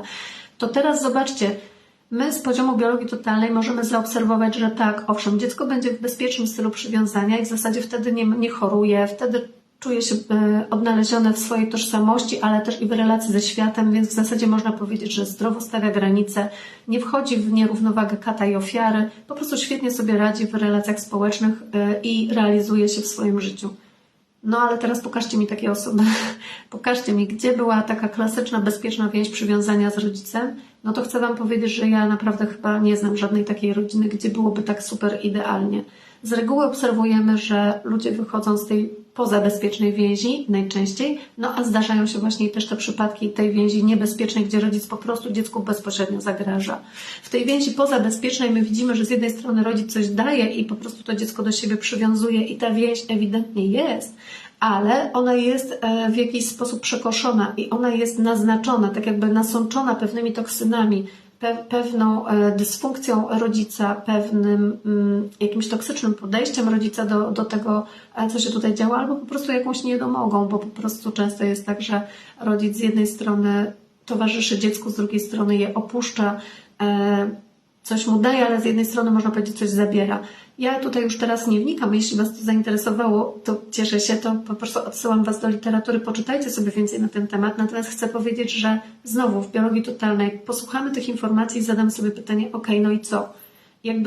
Co mi daje tutaj informacja, że ja byłam tutaj w pozabezpiecznej więzi wychowywana i mam pozabezpieczną więź ze swoim rodzicem, czy na przykład teraz w ramach kopiowania tego wszystkiego tworzę pozabezpieczną więź budowaną w związku ze swoim partnerem czy partnerką. Bo tak robimy, bo my to po prostu powielamy, to chyba nie trzeba tego dodawać, myślę, że to wiecie. To jest dla mnie za mało. W biologii totalnej sama taka informacja to jest dla mnie za mało, bo ja będę chciała wiedzieć, jaka jest przyczyna tego, że została zbudowana pozabezpieczna bądź niebezpieczna więź. Sama definicja mnie nie interesuje i samo jakby takie, przepraszam, no tak to widzę, kręcenie się w kółko, żeby o tym rozmawiać, że no tak, jesteś z domu alkoholika, albo że jesteś z domu dysfunkcyjnego, no tak, matka cię opuściła, albo była to wszystko dla mnie to jest za mało. Ja chcę wiedzieć konkretnie, co się wydarzyło, w którym roku życia, w którym punkcie czasowym, ile razy, kto ci to zrobił, jakby co się tam wydarzyło konkretnie, więc ja w biologii totalnej będę musiała sprawdzić, jaki to jest konflikt konkretnie, który spowodował daną chorobę. Czy to jest na przykład konflikt separacji? Czy to jest konflikt przemocy i jakiejś agresji? Czy to jest na przykład konflikt związany z niedojrzałą matką, z niedojrzałym ojcem? I mogę tutaj sobie pójść w triady, mogę sobie właśnie tutaj popatrzeć, co takiego się wydarzyło, że tak właśnie została zbudowana ta relacja. To jest właśnie to, jak my zajrzymy pod lupę, żeby właśnie nie ślizgać się po powierzchni tego tematu. Ja po prostu, tak jak mówię, mam ogromną miłość do psychologii, bo moje zainteresowanie biologią totalną wywodziło się z tego, że wcześniej interesowałam się psychologią od bardzo wielu lat. I no, tak jak mówię, psychologiem z wykształcenia nie jestem, ale nie jest mi to nauka obca, ale ona często nie rozwiązuje problemów do końca, bo właśnie nie dociera do przyczynowości, czyli jest w stanie opisać pewne zjawiska i opisuje je perfekcyjnie, nadając im często bardzo piękne nazwy. Chociażby może czytaliście ostatnio mojego posta, którego dałam w tym tygodniu o rodzinach patchworkowych. Więc właśnie będzie tutaj rodzina patchworkowa albo rodzina zrekonstruowana, rodzina mozaikowa. Przytoczyliście i dziękuję Wam bardzo za to ileś nazw takich właśnie rodzin i psychologia świetnie to opisze. Tylko teraz pytanie, ale co zrobić z tym dalej? W momencie, kiedy jest konkretny konflikt, czy będzie potrafiła właśnie to rozwiązać? Często tak, do pewnego poziomu, jeśli procesy, nad którymi należy się pochylić, dotyczą wyłącznie zjawisk psychologicznych, zjawisk systemowych, relacji międzyludzkich czy społecznych i takiego zachowania behawioralnego. Natomiast jeżeli chodzi o choroby, to bardzo często to już jest po prostu niewystarczające. Dobra. I teraz patrzcie, 500 osób tutaj mamy na tym live'ie. Patrzę na godzinę, że już godzinkę tutaj jesteśmy razem. Idźmy dalej, żebyśmy właśnie dobrze wykorzystali ten czas. Mamy depresję, mamy chorobę dwubiegunową, mania, depresja na zmianę, właśnie chociażby taką, i teraz zobaczcie, to tutaj to jest już tak naprawdę rozmowa o tym, co robi psychoterapia, o czym pisze psychologia na granicy z psychiatrią, dlatego że to już jest coś, co podlega pod medycynę kliniczną i teraz w zależności od stopnia nasilenia konfliktu, znowu psychologia, psychiatria, może tak, psychiatria sama w sobie jako sposób leczenia uznaje leki i farmakologię i to jest główny sposób leczenia. Ja nigdy nie słyszałam o tym, żeby psychiatra traktował pacjenta inaczej. A więc tak naprawdę należy uznać, że problem jest zaleczany, ale w ogóle nie dochodzimy do przyczyny takiego konfliktu. Oczywiście często jest tak, że psychiatrzy zalecają psychoterapię pacjentom i czasem pacjent po prostu to podchwycia, ale czasem nie, bo nie jest to wymóg, żeby po prostu gdzieś dowiedzieć się, jaka ta przyczyna jest. No ale powiedzmy, że ktoś będzie chciał dotrzeć do swojej przyczyny, to będzie pracował właśnie na tym polu intelektualnym, na tym polu psychoemocjonalnym inaczej niż w biologii. Ja zrobiłam cały webinar o depresji. Tam jeszcze jest wątek bezsenności, która z tą depresją się mocno wiąże, więc jeśli to Was interesuje, to też tam odsyłam, bo tam bardzo dużo wyjaśniam. Ale tutaj dzisiaj chcę powiedzieć, depresja w ujęciu biologii totalnej jest dość prosta do zdiagnozowania i naprawdę dość prosta do uwolnienia, do ujawnienia i jakby samo uświadomienie tych przyczyn, a tak naprawdę jednej z tych przyczyn sprawia, że bardzo często mija. To nie musi być choroba dożywotnia, to nie musi być choroba przewlekła, tak jak my obserwujemy, że ludzie chorzy na depresję chorują po kilka, po kilkanaście czy po kilkadziesiąt lat i cały czas utrzymywani w tych lekach po prostu w tej depresji tkwią. I oczywiście tutaj dzisiaj w tych rozważaniach pomijamy aspekty duchowe, a wiadomo, że one są równie istotne i należałoby się temu też przyjrzeć, ale to może na osobnym live'ie, kiedyś po prostu sobie zrobimy takiego live'a. Biologia totalna, a duchowość, może taki kierunek jeszcze będzie Was interesował, to napiszcie, czy byście chcieli. A ja tylko po prostu dzisiaj się ograniczam do tego poziomu właśnie medycyny, psychologii, psychoterapii, biologii totalnej. I teraz zobaczcie, w biologii totalnej mówimy, że są 3 biologiczne niezmienniki, które muszą się spotkać, żeby powstała depresja. Rozwiązanie któregokolwiek z nich, nawet osobno, sprawia, że nie ma depresji, bo jeśli warunkiem depresji jest złożenie 3 czynników razem, to rozumiecie, wyjęcie jednego z tych czynników po prostu od razu automatycznie sprawia, że mija cała choroba. I w sumie proste. I tutaj będziemy rozmawiać o konfliktach terytorialnych, tu będziemy rozmawiać o frustracji, tu będziemy rozmawiać o tak zwanym pacie hormonalnym i wiele jeszcze aspektów, które koło tego. I uwierzcie mi, to jest możliwe, żeby podejść do depresji zupełnie inaczej i wtedy żadna farmakologia nie jest nam potrzebna i naprawdę nie jest to długofalowa praca w psychoterapii, tak jak obserwujemy wtedy, kiedy ktoś się zgłasza z ciężką postacią depresji na taką klasyczną psychoterapię, że ona trwa po prostu latami i jest tak zwana długoterminowa. Z mojego punktu widzenia ja tego nie rozumiem, dlatego że jeżeli ja mogę zaobserwować efekty szybko, to ja wolę szybko niż wolno, no ale oczywiście każdy ma prawo wyboru. Natomiast też, żeby dobrze tutaj to zrozumieć. Jest taka grupa pacjentów, jest taka grupa osób, która jak zgłasza się na biologię totalną, dlatego że właśnie obserwują u siebie jakieś choroby konkretnie, mogą ci ludzie wyjść z konkretnej choroby w danym momencie, dlatego że biologia totalna pomoże, bo po prostu pomaga i jest skuteczna, ale nie zmienia to faktu, że ci ludzie weszli właśnie w to miejsce i ich ciało pokazuje coś dlatego, że mają ze sobą naprawdę bardzo długoletnią i dramatyczną historię. I teraz słuchajcie, to, że my pomogliśmy komuś wyjść z jakiegoś jednego kawałka i że właśnie ciało przestaje pokazywać to w postaci choroby, nie oznacza, że tam reszta wątków jest nie do zrobienia. Dlatego jak ktoś mnie właśnie pyta, tutaj takie pytanie na kartce, czy wskazane jest stosowanie biologii totalnej równolegle z psychoterapią, to ja chcę powiedzieć, w niektórych przypadkach jak najbardziej tak. Dlatego, że teraz na przykład napisał do mnie w tym tygodniu człowiek, konsultant biologii totalnej, który pracuje, no, na taką jakby superwizję do mnie pisze, pracuje ze swoją klientką, która ma chorobę Hortona. Straszne bóle głowy, idzie po nerwie trójdzielnym. Te bóle są tak uporczywe i tak nieznośne, że dziewczyna po prostu wali głową w ścianę, żeby sobie chociaż trochę ulżyć. On robi z nią wywiad i zaczyna dociekać do tego, że ona była molestowana seksualnie, że mieszkała w domu z dziadkiem alkoholikiem, z ojcem alkoholikiem, że w zasadzie uciekała z tego domu, że po prostu to było jedno wielkie piekło. Jest młodą kobietą, która w tej chwili próbuje ułożyć sobie życie, ale dalej mieszka w piekle. Po prostu to jakby z deszczu pod rynnę, w co się teraz wpakowała, to nadal konflikt terytorialny, w którym tkwi, ona nie umie z tego wyjść. Słuchajcie, to jest przypadek, którego ja nie znam osobiście, żeby była jasność. Ja tylko chcę zobrazować, bo to taka świeża rzecz, która przyszła do mnie w tym tygodniu.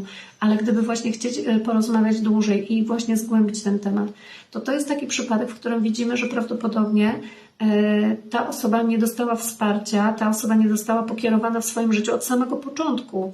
I to, że my dzisiaj odkryjemy jakiś konflikt, to nie znaczy, że ona już będzie umiała żyć, że ona będzie umiała budować swoje poczucie tożsamości, swoje poczucie bezpieczeństwa, zadbać o swoje potrzeby, stawiać granice, że będzie umiała rozeznać się w tym świecie. Nie. I dlatego biologią totalną, pomóc jej właśnie z tym bólem głowy jak najbardziej i od razu koniecznie.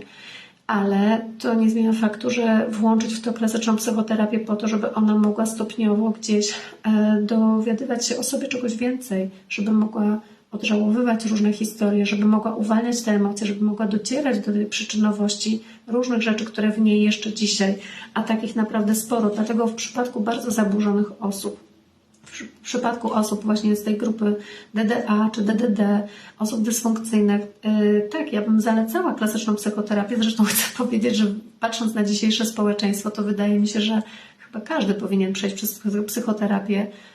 Może i w szkole po prostu powinien przejść przez psychoterapię, już na pewno w liceum czy na studiach, w każdym razie w tym okresie wieku, żeby po prostu wystartować w swoje dorosłe życie bez tych wszystkich naleciałości, bez tych wszystkich takich otoczek, którymi jesteśmy najczęściej obklejani tutaj w dzieciństwie z racji tego, z jakich rodzin pochodzimy. No, a pochodzimy bardzo często z rodzin dysfunkcyjnych. Bardzo mało rodzin w Polsce, ale i na świecie to są rodziny, które są zdrowe, więc też jak my mamy być zdrowi. Tylko, że żebyśmy dobrze to rozumieli, nie znaczy to, że w momencie, w którym ktoś ma jakąś chorobę, od razu musi pójść na biologię totalną i na tę psychoterapię długofalową. Trzeba to umieć rozpoznać. Tak jak mówię, wtedy idziemy na psychoterapię równolegle z konsultacjami biologii totalnej, kiedy obserwujemy u siebie na przykład mnogość chorób. Tutaj takie punkty Wam wymienię teraz. Czyli jeżeli ktoś widzi, że wychodzi z jednej choroby, zaraz wpada w następną, wychodzi z jednej, wpada w następną, a potem w kolejną, albo już po prostu przychodzi do gabinetu i już ma tych chorób z 5 czy 10 od razu naraz, nie? Wszystko mu się dzieje. To wtedy tak, my możemy pomóc wyjść z jednej choroby, będzie potrzebna druga sesja biologii totalnej, żeby wyjść z drugiej choroby, kolejna sesja biologii totalnej, żeby wyjść z trzeciej choroby, ale my widzimy, że ten człowiek jest cały skonfliktowany ze sobą i być może, i uważam, że byłoby to wskazane, to moje zdanie, należałoby właśnie połączyć to z psychoterapią po to, żeby zobaczyć, jak ta osoba w ogóle funkcjonuje ze sobą i ze środowiskiem zewnętrznym, bo może tam są po prostu jakieś nitki do rozłączenia, coś tam jest po prostu zasznurkowane za mocno i trzeba to po prostu porozdzielać, żeby ta osoba stanęła na własne nogi i żeby przestała wchodzić w kolejne choroby. Bo te choroby, które my obserwujemy, to często są fazy naprawcze, ale one się znikąd nie biorą. One się biorą w następstwie wyjścia z fazy aktywnej choroby. Więc jeżeli ktoś wychodzi z jednej fazy aktywnej w naprawczą, no super, ale żeby nie wchodził w kolejną aktywną i zaraz w kolejną aktywną, bo będzie znowu naprawianie i naprawianie tego organizmu w fazach naprawczych, no to jest błędne koło. Więc tak, takim wskazaniem właśnie będzie dla takiej osoby, czyli jeżeli mamy wiele chorób i jeśli są to choroby przewlekłe i pracujemy z chorobą przewlekłą i nic z tego nie wynika, też należy sięgnąć właśnie po psychoterapię i właśnie do swojego wcześniejszego dzieciństwa, zobaczyć właśnie, co tam się uwarunkowało. I teraz tak, jak mi się jeszcze przypomni jakiś warunek taki dla uczestniczenia w terapii długoterminowej psychoterapii, to Wam też jeszcze powiem. Idę dalej teraz w te różnice. To było o depresji, to była 4, a tutaj teraz 5. Na przykład, jeżeli weźmiemy sobie taki konflikt zaburzenia postrzegania sylwetki, to jest tak zwany konflikt estetyki, tak my to nazywamy tu w biologii totalnej. Znowu psychologia będzie patrzeć na poziom akceptacji, kto Cię nie akceptował. Dobry psycholog dotrze do poczucia bezpieczeństwa w rodzinie i to by było fajnie, gdyby to się udało, ale powiem Wam, no nie każdy psycholog w ogóle do tego dochodzi. Właśnie najczęściej ślizgamy się po temacie akceptacji, samoakceptacji. No i weź teraz pokochaj siebie, różne ćwiczenia, które będą przed lustrem kazały Ci wyznawać miłość i siebie akceptować. Tylko okazuje się, że to po prostu jest nieskuteczne, bo ile byśmy nie afirmowali czy wizualizowali, to po prostu na pewnym etapie to może nie zadziałać. Oczywiście być może u niektórych zadziała i jeżeli zadziałało, to super, ale też chcę powiedzieć, czasami nie działa i nawet psychoterapeuta się martwi. Dlaczego nie i co mógłby zrobić więcej? Chciałby zrobić więcej, a nie rozumie, że te programy właśnie braku akceptacji dla własnej sylwetki są najczęściej wgrywane przy porodzie. Że oczywiście one są związane z brakiem akceptacji ze strony środowiska społecznego, w tym rodziców, w tym matki najbardziej, to na pewno, ale to jest po prostu za mało, dlatego że kluczem do tego najczęściej jest takie jedno słowo czy jedno zdanie, które gdzieś padło we wczesnym dzieciństwie, bardzo często przy porodzie pod tytułem ale to jest duże dziecko, ale to jest brzydkie dziecko, o Boże, on jest czerwony jak świnka, albo jakieś tego typu właśnie takie zdanie lekarza, który przyjmuje poród i niby sobie rzuci coś od niechcenia, ale wiecie, ile ja już takich zdań usłyszałam? Pracowałam z człowiekiem, który miał wiecznie czerwoną twarz i co by nie zrobił, a żadnej wysypki, żadnej pokrzywki, po prostu czerwona twarz. Ale on właśnie dotarł do tej historii, właśnie usłyszał przy porodzie właśnie czerwony jak świnka. No i był czerwony jak świnka, bo to go po prostu naznaczyło. I teraz, jeżeli dziecko przy porodzie słyszy, o Jezu, jakie duże dziecko, to może mieć poczucie bycia ciężarem dla swojej matki, bo poród mógł być ciężki, bo lekarze właśnie gdzieś albo martwią się przy USG, że będzie duże dziecko, będzie ciężki poród. Wcale nie musiał być ciężki, ale to zmartwienie było i było to konfliktem. Albo rzeczywiście stało się to po prostu konfliktem dla matki. Może musiała być krojona, może musiała być szyta, może musiało być cesarskie cięcie, bo się okazało, że takie duże dziecko nie może się narodzić. I tak, i to jest wdrukowany konflikt sylwetki. I teraz psycholog taki klasyczny, który z tym pracuje, psychoterapeuta oczywiście, najczęściej nie dociera do takich informacji, bo nie zadaje tych pytań. A ja chcę Wam powiedzieć, to jest właśnie ta różnica. Biologia musi zadać takie pytanie, gdzie, kiedy, w którym momencie padło naznaczenie, gdzie, kiedy, w którym momencie organizm się skonfliktował właśnie i zbudował sobie właśnie to poczucie konfliktu estetyki. Takiego live'a zrobiłam 2 tygodnie temu, pamiętacie, o następstwach porodów, czyli w jaki sposób to, jak przychodzimy tutaj na świat, jak wyglądały nasze narodziny, determinuje później nas i nasze zachowania na przyszłość. I jak ktoś by chciał, to posłuchajcie sobie, bo w tym live też podałam bardzo dużo informacji na ten temat. Też wskazuję tam literaturę, także gdybyście chcieli, to odsyłam Was, jeśli ten temat Was zainteresował.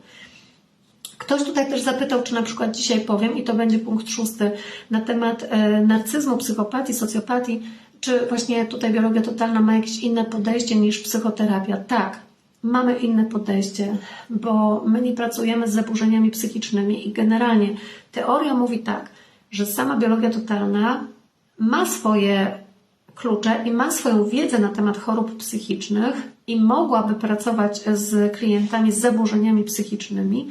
Jednak praktyka mówi o tym, że w biologii totalnej potrzebujemy stać na faktach, potrzebujemy świadomości drugiej osoby, jako że uzdrawianie przez świadomość wymaga tej świadomości, a jeszcze ją pogłębia. W związku z tym przy pewnych zaburzeniach psychicznych, gdzie jest brak kontaktu z rzeczywistością albo zaburzone postrzeganie rzeczywistości, czy brak kontaktu ze sobą, przy skrajnych jakichś zaawansowanych chorobach psychicznych, my po prostu nie możemy z kimś pracować, bo po prostu to nie ta metoda dla tej osoby i tu trzeba będzie odesłać osobę do pracy innymi metodami. Jeżeli chodzi o narcyzm, psychopatię, socjopatię, to są takie zaburzenia, które są według psychologii klasycznej nieleczalne. To jest po prostu zaburzenie, które według naukowców, według lekarzy, którym człowiek jak już jest naznaczony, to w zasadzie do końca życia. Jak to jest narcyzm, teraz już tutaj masz etykietkę i tu już taki musisz iść w świat. No i rzeczywiście kłopot właśnie z tymi osobami, zwłaszcza, że psychopatia ma też swoje skrajności, cały wachlarz i socjopatia tak samo i są tu bardzo poważne przypadki często.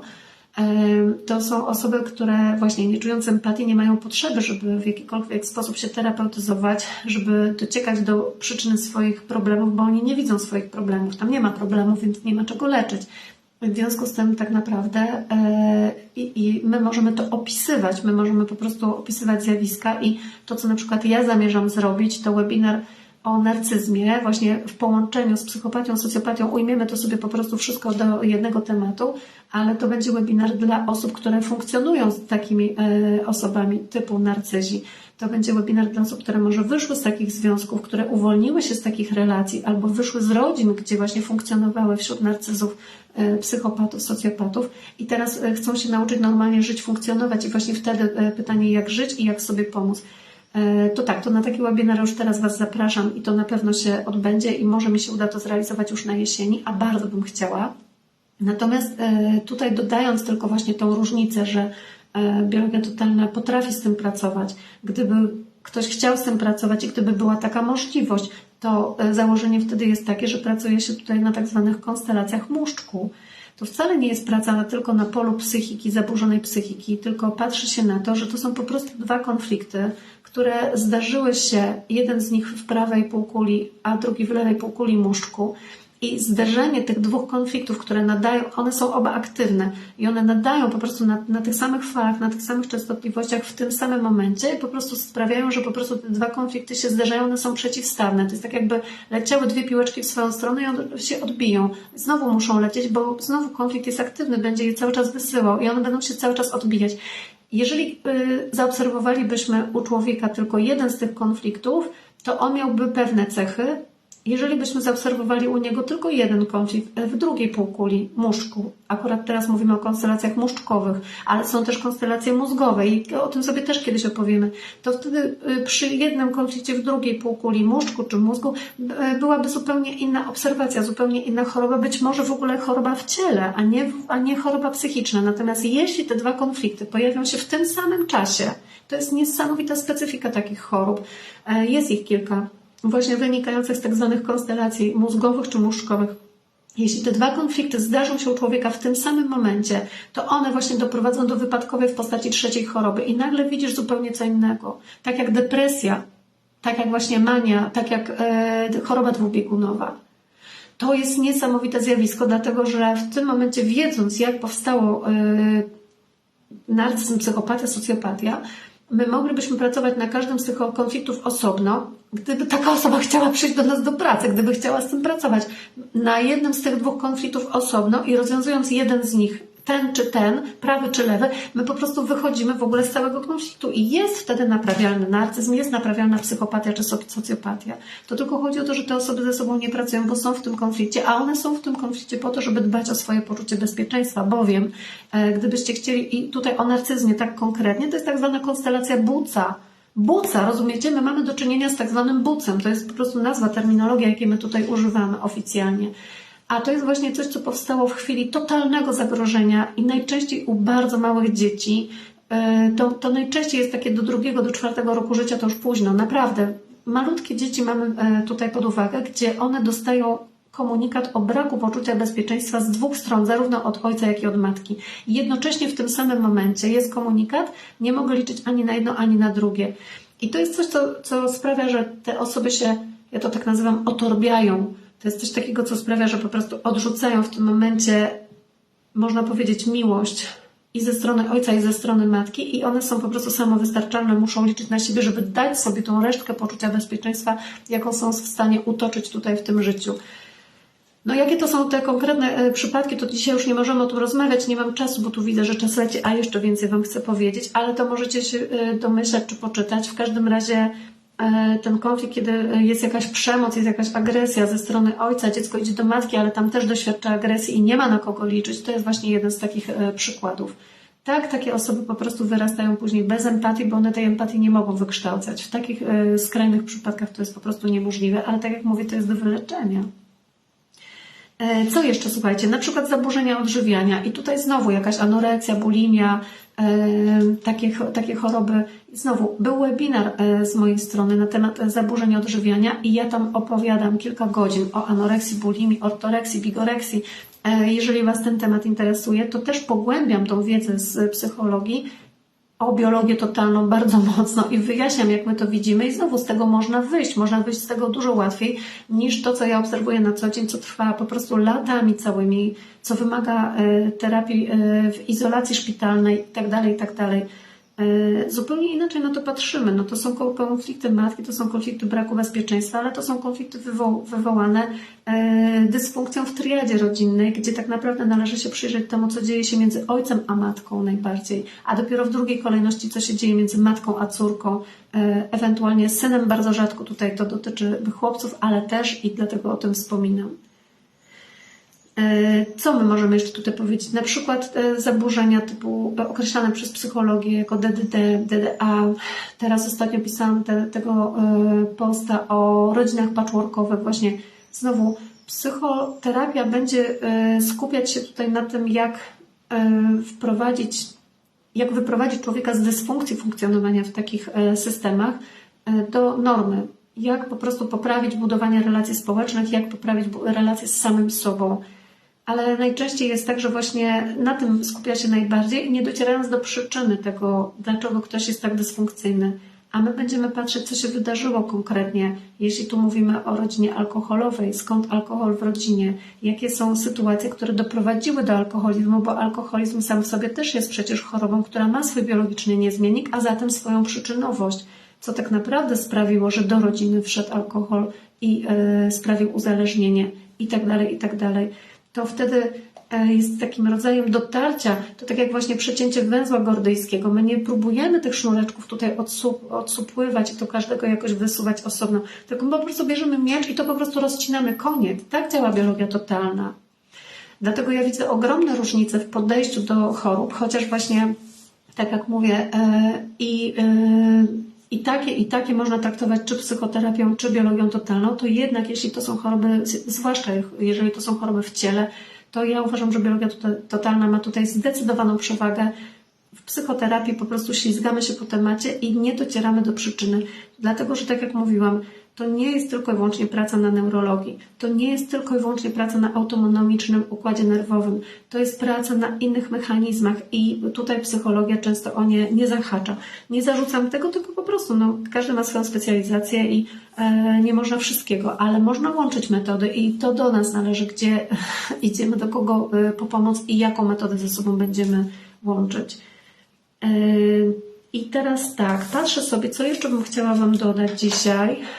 do tego, co zostało tutaj powiedziane. Pewnie macie jakieś pytania. Chcecie, to piszcie tutaj w komentarzach, jeśli coś Was jeszcze interesuje. I tak, albo będę odpowiadać na te Wasze pytania tutaj w komentarzach, albo jeżeli będzie tego dużo, to zbiorę to kiedyś i najwyżej zrobimy sobie drugiego live'a. Jeśli byłoby tego bardzo dużo, to czemu nie?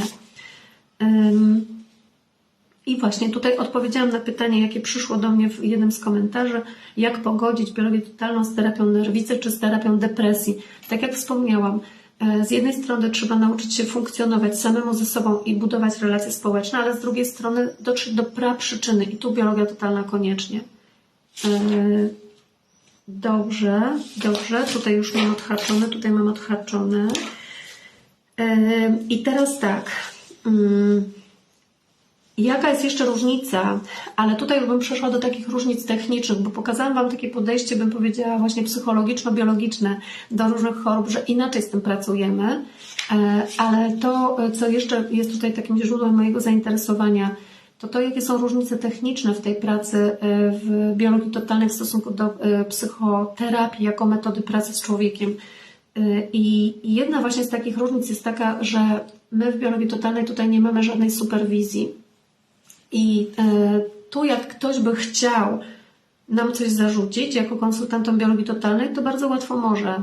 Bo rzeczywiście jest tak, że psychologowie czy psychoterapeuci, wiecie co, ja sobie dzisiaj taką listę zrobiłam kolejną, mają swoje towarzystwa, mają swoje instytucje, mogą być tam zrzeszeni, mają też nadane swoje numery identyfikacyjne jako właśnie terapeuta.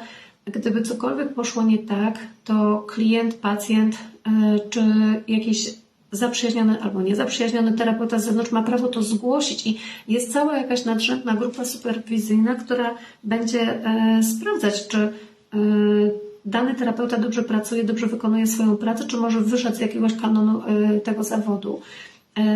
Ja sobie wypisałam tylko kilka, słuchajcie, ale nawet nie miałam pojęcia, że w Polsce mamy aż tak dużo takich instytucji. Polskie Towarzystwo Psychologiczne, tak zwane PTP, to wiecie, Polska Rada Psychoterapii, Polskie Towarzystwo Terapii Behawioralnej, Polskie Towarzystwo Psychologii Analitycznej, Polskie Towarzystwo Psychoterapii Psychodynamicznej, Polskie Towarzystwo Psychiatryczne i tak dalej, i tak dalej. Ja wypisałam tylko kilka i wybaczcie, jeśli gdzieś ktoś przynależy do innego polskiego towarzystwa psycho czegoś, a ja tego nie wymieniam, po prostu na miarę naszego live'a dzisiaj tego nie potrzebujemy, chyba że ktoś chciałby jakąś pracę doktorską pisać, to niech wtedy szuka i wyłuskuje jeszcze kolejne nazwy. Ja i tak uważam, że tych instytucji jest bardzo dużo, bo w stosunku do tego, co my mamy w biologii totalnej, nie mamy żadnego polskiego towarzystwa biologii totalnej. Ja tylko zadaję takie jedno pytanie. Co by musiało się stać, żeby takie towarzystwo było, żeby je założyć? Musiałaby być wolna wola ze strony wielu osób, które chciałyby do takiego towarzystwa przynależeć i musiałby być wspólny cel. A to po prostu nie powstało. Żaden z konsultantów biologii totalnej nigdy nie rzucił takiego hasła i tak jak Wam mówię, ja kiedyś miałam taki pomysł, czy może nawet taką ambicję, ale to się potyka o tak wiele różnych takich przeszkód natury prawnej, natury finansowej, natury ekonomicznej, wielu natur różnych, że to po prostu się nie wydarza. Ja nie wiem, czy się kiedykolwiek wydarzy. I to sprawia, że wielu konsultantów biologii totalnej działa na naszym rynku w sposób samozwańczy. I ja się wcale nie dziwię, jeżeli są osoby z zewnątrz, które wyrastają ze środowiska naukowego, ze środowiska medycznego, lekarskiego, właśnie z jakiegoś polskiego towarzystwa czegoś, co jest ich osią zainteresowania i że zarzucają nam, że my tego nie mamy. To jest po prostu na razie stan zastany, jaki mamy, uzasadniony historycznie. Nigdy do tej pory po prostu nie wyrodziło się coś takiego. Są instytucje, które jako Akademie Nauki Biologii Totalnej certyfikują swoich konsultantów, bo zauważyły, że właśnie jest już taki problem, że wielu konsultantów wychodzi z tym takim dyplomem czy zaświadczeniem ukończenia warsztatów biologii totalnej i w zasadzie na tym się to wszystko kończy, ale nie mają uprawnienia do wykonywania zawodu, nie mają żadnego certyfikatu, który by ich w jakikolwiek sposób klasyfikował. Słuchajcie, dochodzi do takich absurdów, co znalazłam też w internecie, że są instytucje, które prowadzą szkolenia z biologii totalnej online, gdzie jakby sam akces, czyli tak mówiąc już wprost, samo opłacenie takiego kursu gwarantuje Ci uzyskanie dyplomu. I teraz wyobraźcie sobie, jest ktoś, kto po prostu wykupuje sobie takie warsztaty, jedne, drugie czy trzecie, zyskuje kilka dyplomów i nigdy sobie takich warsztatów nawet nie obejrzy online, ale w internecie będzie mógł na swojej stronie pokazać, że jest certyfikowanym trenerem biologii totalnej. To jest bardzo nieuregulowany rynek, to jest naprawdę mocno niebezpieczne. To jest tak, że ktoś może posłuchać biologii totalnej 2 minuty, a potem nazwać się trenerem. Nie podoba mi się to i przykro mi jest, że ja sama gdzieś w jakiś sposób, można też powiedzieć, że współuczestniczę tutaj w grupie osób, które się tym interesują, które się tym zajmują. Ale jeszcze raz, nie ma nikogo w Polsce nadrzędnego, kto mógłby tak naprawdę powiedzieć: hej, to się właściwie robi tak i tak, a inne zasady są niewłaściwe. Tak jak Polskie Towarzystwo Psychologii ma swoje zasady i mówi się o tym, że jeśli pracujesz z jedną skłóconą osobą w parze, to już nie możesz prowadzić równolegle psychoterapii z drugim członkiem tej pary, tylko że ta osoba powinna znaleźć sobie innego terapeutę. Albo zasady co do przyjmowania w gabinecie, zasady co do etyki zawodowej, zasady dotyczące tajemnicy zawodowej. Tego wszyscy psychoterapeuci są uczeni w czasie swoich studiów i wychodząc z takim dyplomem, oni po prostu mają wbite do głowy pewne zasady, a my, wychodząc z takich warsztatów biologii totalnej, mamy czystą wiedzę o biologii totalnej. Natomiast ja, kiedy uczestniczyłam w swoich warsztatach i ja nie wiem, czy to się zmieniło dzisiaj, może się już zmieniło, to mi powiedzcie, ale mówię naprawdę najbardziej uczciwie, jak to możliwe. Na moment, kiedy ja wychodziłam z tych warsztatów, a jestem po 26 czy 30 takich warsztatach, kiedyś to liczyłam i mi się już pomyliło, muszę to kiedyś sprawdzić, ale naprawdę uwierzcie mi dużo, no bo robiłam to 13 lat. Ja nigdy nie miałam ani jednej godziny tego, w jaki sposób pracować z klientem. Nikt nam nigdy nie mówił, w jaki sposób my mamy, w jakich zasadach, w jakim kluczu mamy pracować. Nikt nam nigdy nie powiedział, czy ja mogę pracować z parą, czy nie. Czy ja mogę pracować z każdą z osób w parze osobno, czy ja mogę pracować z rodziną i jak się pracuje z rodziną, właśnie z całym systemem. Wszystko to są rzeczy, które my wnieśliśmy jako kompetencje osobno. Każdy z konsultantów biologii totalnej po prostu zaczerpuje z jakiejś swojej szkoły, z jakichś swoich kompetencji zewnętrznych, z innych swoich warsztatów, szkół czy akademii, po to, żeby właśnie ustanowić sobie swój warsztat pracy. I teraz z jednej strony to może być dobre, dlatego że wtedy możemy łączyć metody, dlatego że ktoś może mieć swoją kulturę osobistą, swój szacunek do człowieka, swoje ogromne czucie i jakieś zasady, które ustanawia i one są w jakichś normach społecznych i to będzie więcej niż te zasady, które są gdzieś tam skatalogowane odgórnie. A co jeżeli ktoś właśnie tego w sobie nie ma, a będzie podlegał pod takie zasady? Tutaj zostawiam Was z takim pytaniem retorycznym, ale drugi z kolei właśnie może tego nie mieć. I teraz ja chcę powiedzieć, jedyne co możemy zrobić przy tak nieuregulowanym rynku w tej chwili, to po prostu zdać się na swoją intuicję i rozpytywać. Czyli każdy, kto idzie do konsultanta biologii totalnej, musi po prostu zasięgnąć jak największego wywiadu na temat osoby, do której idzie, a po pierwszej sesji po prostu wyczuć, poczuć i zdecydować, czy zostaje z tą osobą i czy daje się jej prowadzić, czy ma do niej zaufanie, czy czuje się bezpiecznie w takiej terapii i przede wszystkim, czy ta osoba jest skuteczna, czy nie. Bo ten rynek jeszcze długo będzie nieuregulowany według mnie, bo znowu też zastanawiałam się nad sobą, gdyby było tak, że teraz powiedzmy ja chcę być jakimś takim certyfikowanym trenerem, konsultantem biologii totalnej, bo gdzieś jest stworzone stowarzyszenie, takie towarzystwo biologii totalnej, które właśnie się zawiązuje z kilku osób, których może nie znam. To teraz pytanie, czy ja z tą wiedzą, którą mam, mogę pójść do takich osób, żeby one mnie przyjęły do tego towarzystwa? Rozumiecie, ile tutaj jest zależności, ile tutaj pojawia się pytań, co musiałoby się wydarzyć, żeby to w ogóle było możliwe. W drugą stronę, gdybym ja chciała takie towarzystwo założyć, bo prawdopodobnie to jest możliwe, to jest tylko kwestia techniczna, parę miesięcy chodzenia po różnych urzędach, po różnych ministerstwach i takie towarzystwo można założyć. To teraz właśnie pytanie, a kto przyjdzie do mnie właśnie po to, żebym ja dawała taki certyfikat? Czy ja daję sobie prawo do tego, żeby kogoś certyfikować wtedy, kiedy ja nigdy z nim w gabinecie nie byłam? Czy ja bym chciała, żeby mnie ktoś certyfikował wtedy, kiedy nigdy ze mną w gabinecie nie był? I to są takie pytania otwarte, na które na razie nie ma odpowiedzi i dlatego uważam, że to po prostu tak jak cały rynek naturoterapii jest nieuregulowane, mało uregulowane i nie do uregulowania według mnie. Natomiast to nie znaczy, że to nie działa. Tylko chodzi o to, żeby właśnie zdać się na swoją intuicję, żeby wiedzieć, co się robi po prostu w czuciu, bo to tak naprawdę jest Twoja odpowiedzialność, do kogo idziesz i Ty bierzesz odpowiedzialność za siebie, swoją terapię na siebie. Nikt za Ciebie tej odpowiedzialności nie może wziąć. Dlatego właśnie Chcę przestrzec i ten live jest też właśnie po to, przed wszystkimi takimi terapeutami biologii totalnej samozwańczymi, którzy tworzą swoje akademie i dają certyfikaty na bazie swojej własnej wiedzy, certyfikują następnych konsultantów biologii totalnej, ale no właśnie pytanie, skąd tą wiedzę zdobyli, ile tych kursów skończyli, jak pracują, czego uczą. Weryfikujcie to proszę, bo nie mogę teraz tutaj na tym live tutaj na głos mówić o przypadkach, które do mnie docierają, ale na pewno jeśli interesujecie się tą metodą, to wiecie. I tak jak powiedziałam, jak w każdym innym zawodzie, będzie artysta i będzie konował. Myślę, że jeżeli ja nie czułabym tego, co robię, to nikt nie byłby w stanie nazwać mnie takim konsultantem tylko dlatego, że skończyłam jakieś szkolenia. Ja myślę, że to, że do mnie w ogóle doszedł w życiu taki tytuł terapeuty, wynika z tego, że ludzie poczuli, że to, co ja robię, jest rodzajem terapii, wtedy, kiedy ja nigdy tego terapią nie nazywałam, bo po prostu my, jako konsultanci biologii totalnej, nawet nie mamy prawa nazywać siebie terapeutami. My nie mamy statusu terapeutów, dlatego nasz klient nie może być pacjentem i tak dalej, i tak dalej.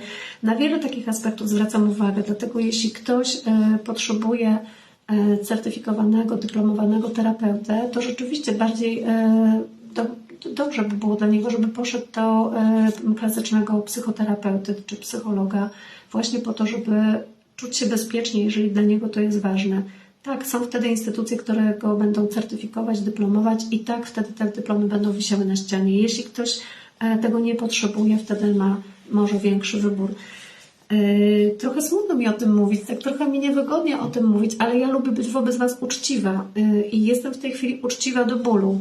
I ten rynek być może się niedługo zmieni, może będzie jakaś idea, która wpłynie właśnie na to, natomiast na razie na ten stan zastany, słuchajcie, sytuacja jest na tyle skomplikowana, że ludzie, którzy wprowadzili biologię totalną do Polski, mają nazwy swoich metod zastrzeżone do tego stopnia, że jeśli my nie wychodzimy spod ich warsztatów i nie mamy ich certyfikatów, mimo że ukończyliśmy ich kursy, my nie mamy prawa używać nazwy tej metody do stosowania u siebie.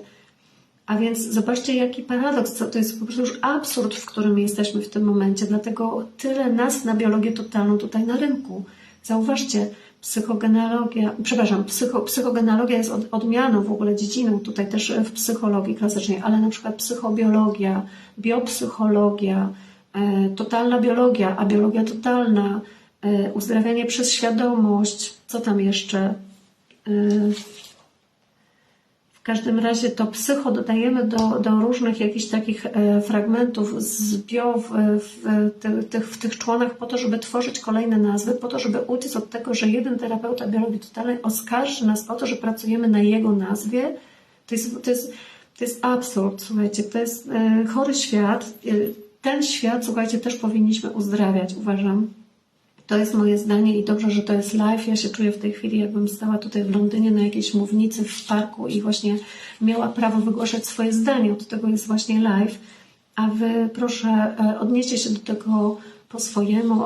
Możecie to ode mnie przyjąć, możecie tego nie przyjmować. W każdym razie ja, gdybym miała wybierać właśnie do kogo iść po poradę, wybierałabym umiejętności i kompetencje, i czułabym w polu serca, na ile właściwe jest dla mnie poradzenie się takiej osoby, a na ile nie. Na pewno nie kierowałabym się dyplomami i samozwańcze dyplomy i terapeuci, którzy po prostu dają sobie prawo do tego, żeby terapeutyzować innych i certyfikować ich jednocześnie. Myślę, że też przekraczają pewne granice i na tym zostawmy, na tym przestańmy, poprzestańmy. A chyba czas już zawijać do portu, bo jak spojrzałam przed sekundką na zegarek, to wychodzi na to, że gadam tu 2 godziny. Nie wiem, jak to się stało, że aż tak szybko czas popłynął, ale temat rzeczywiście żywy, bardzo gorący. Myślę, że Was bardzo interesujący, skoro tutaj 500 osób było z nami dzisiaj przez cały ten czas. Ja mam nadzieję i głęboko wierzę, że wyjaśniłam, na czym polega różnica w pracy w psychoterapii, a w biologii totalnej.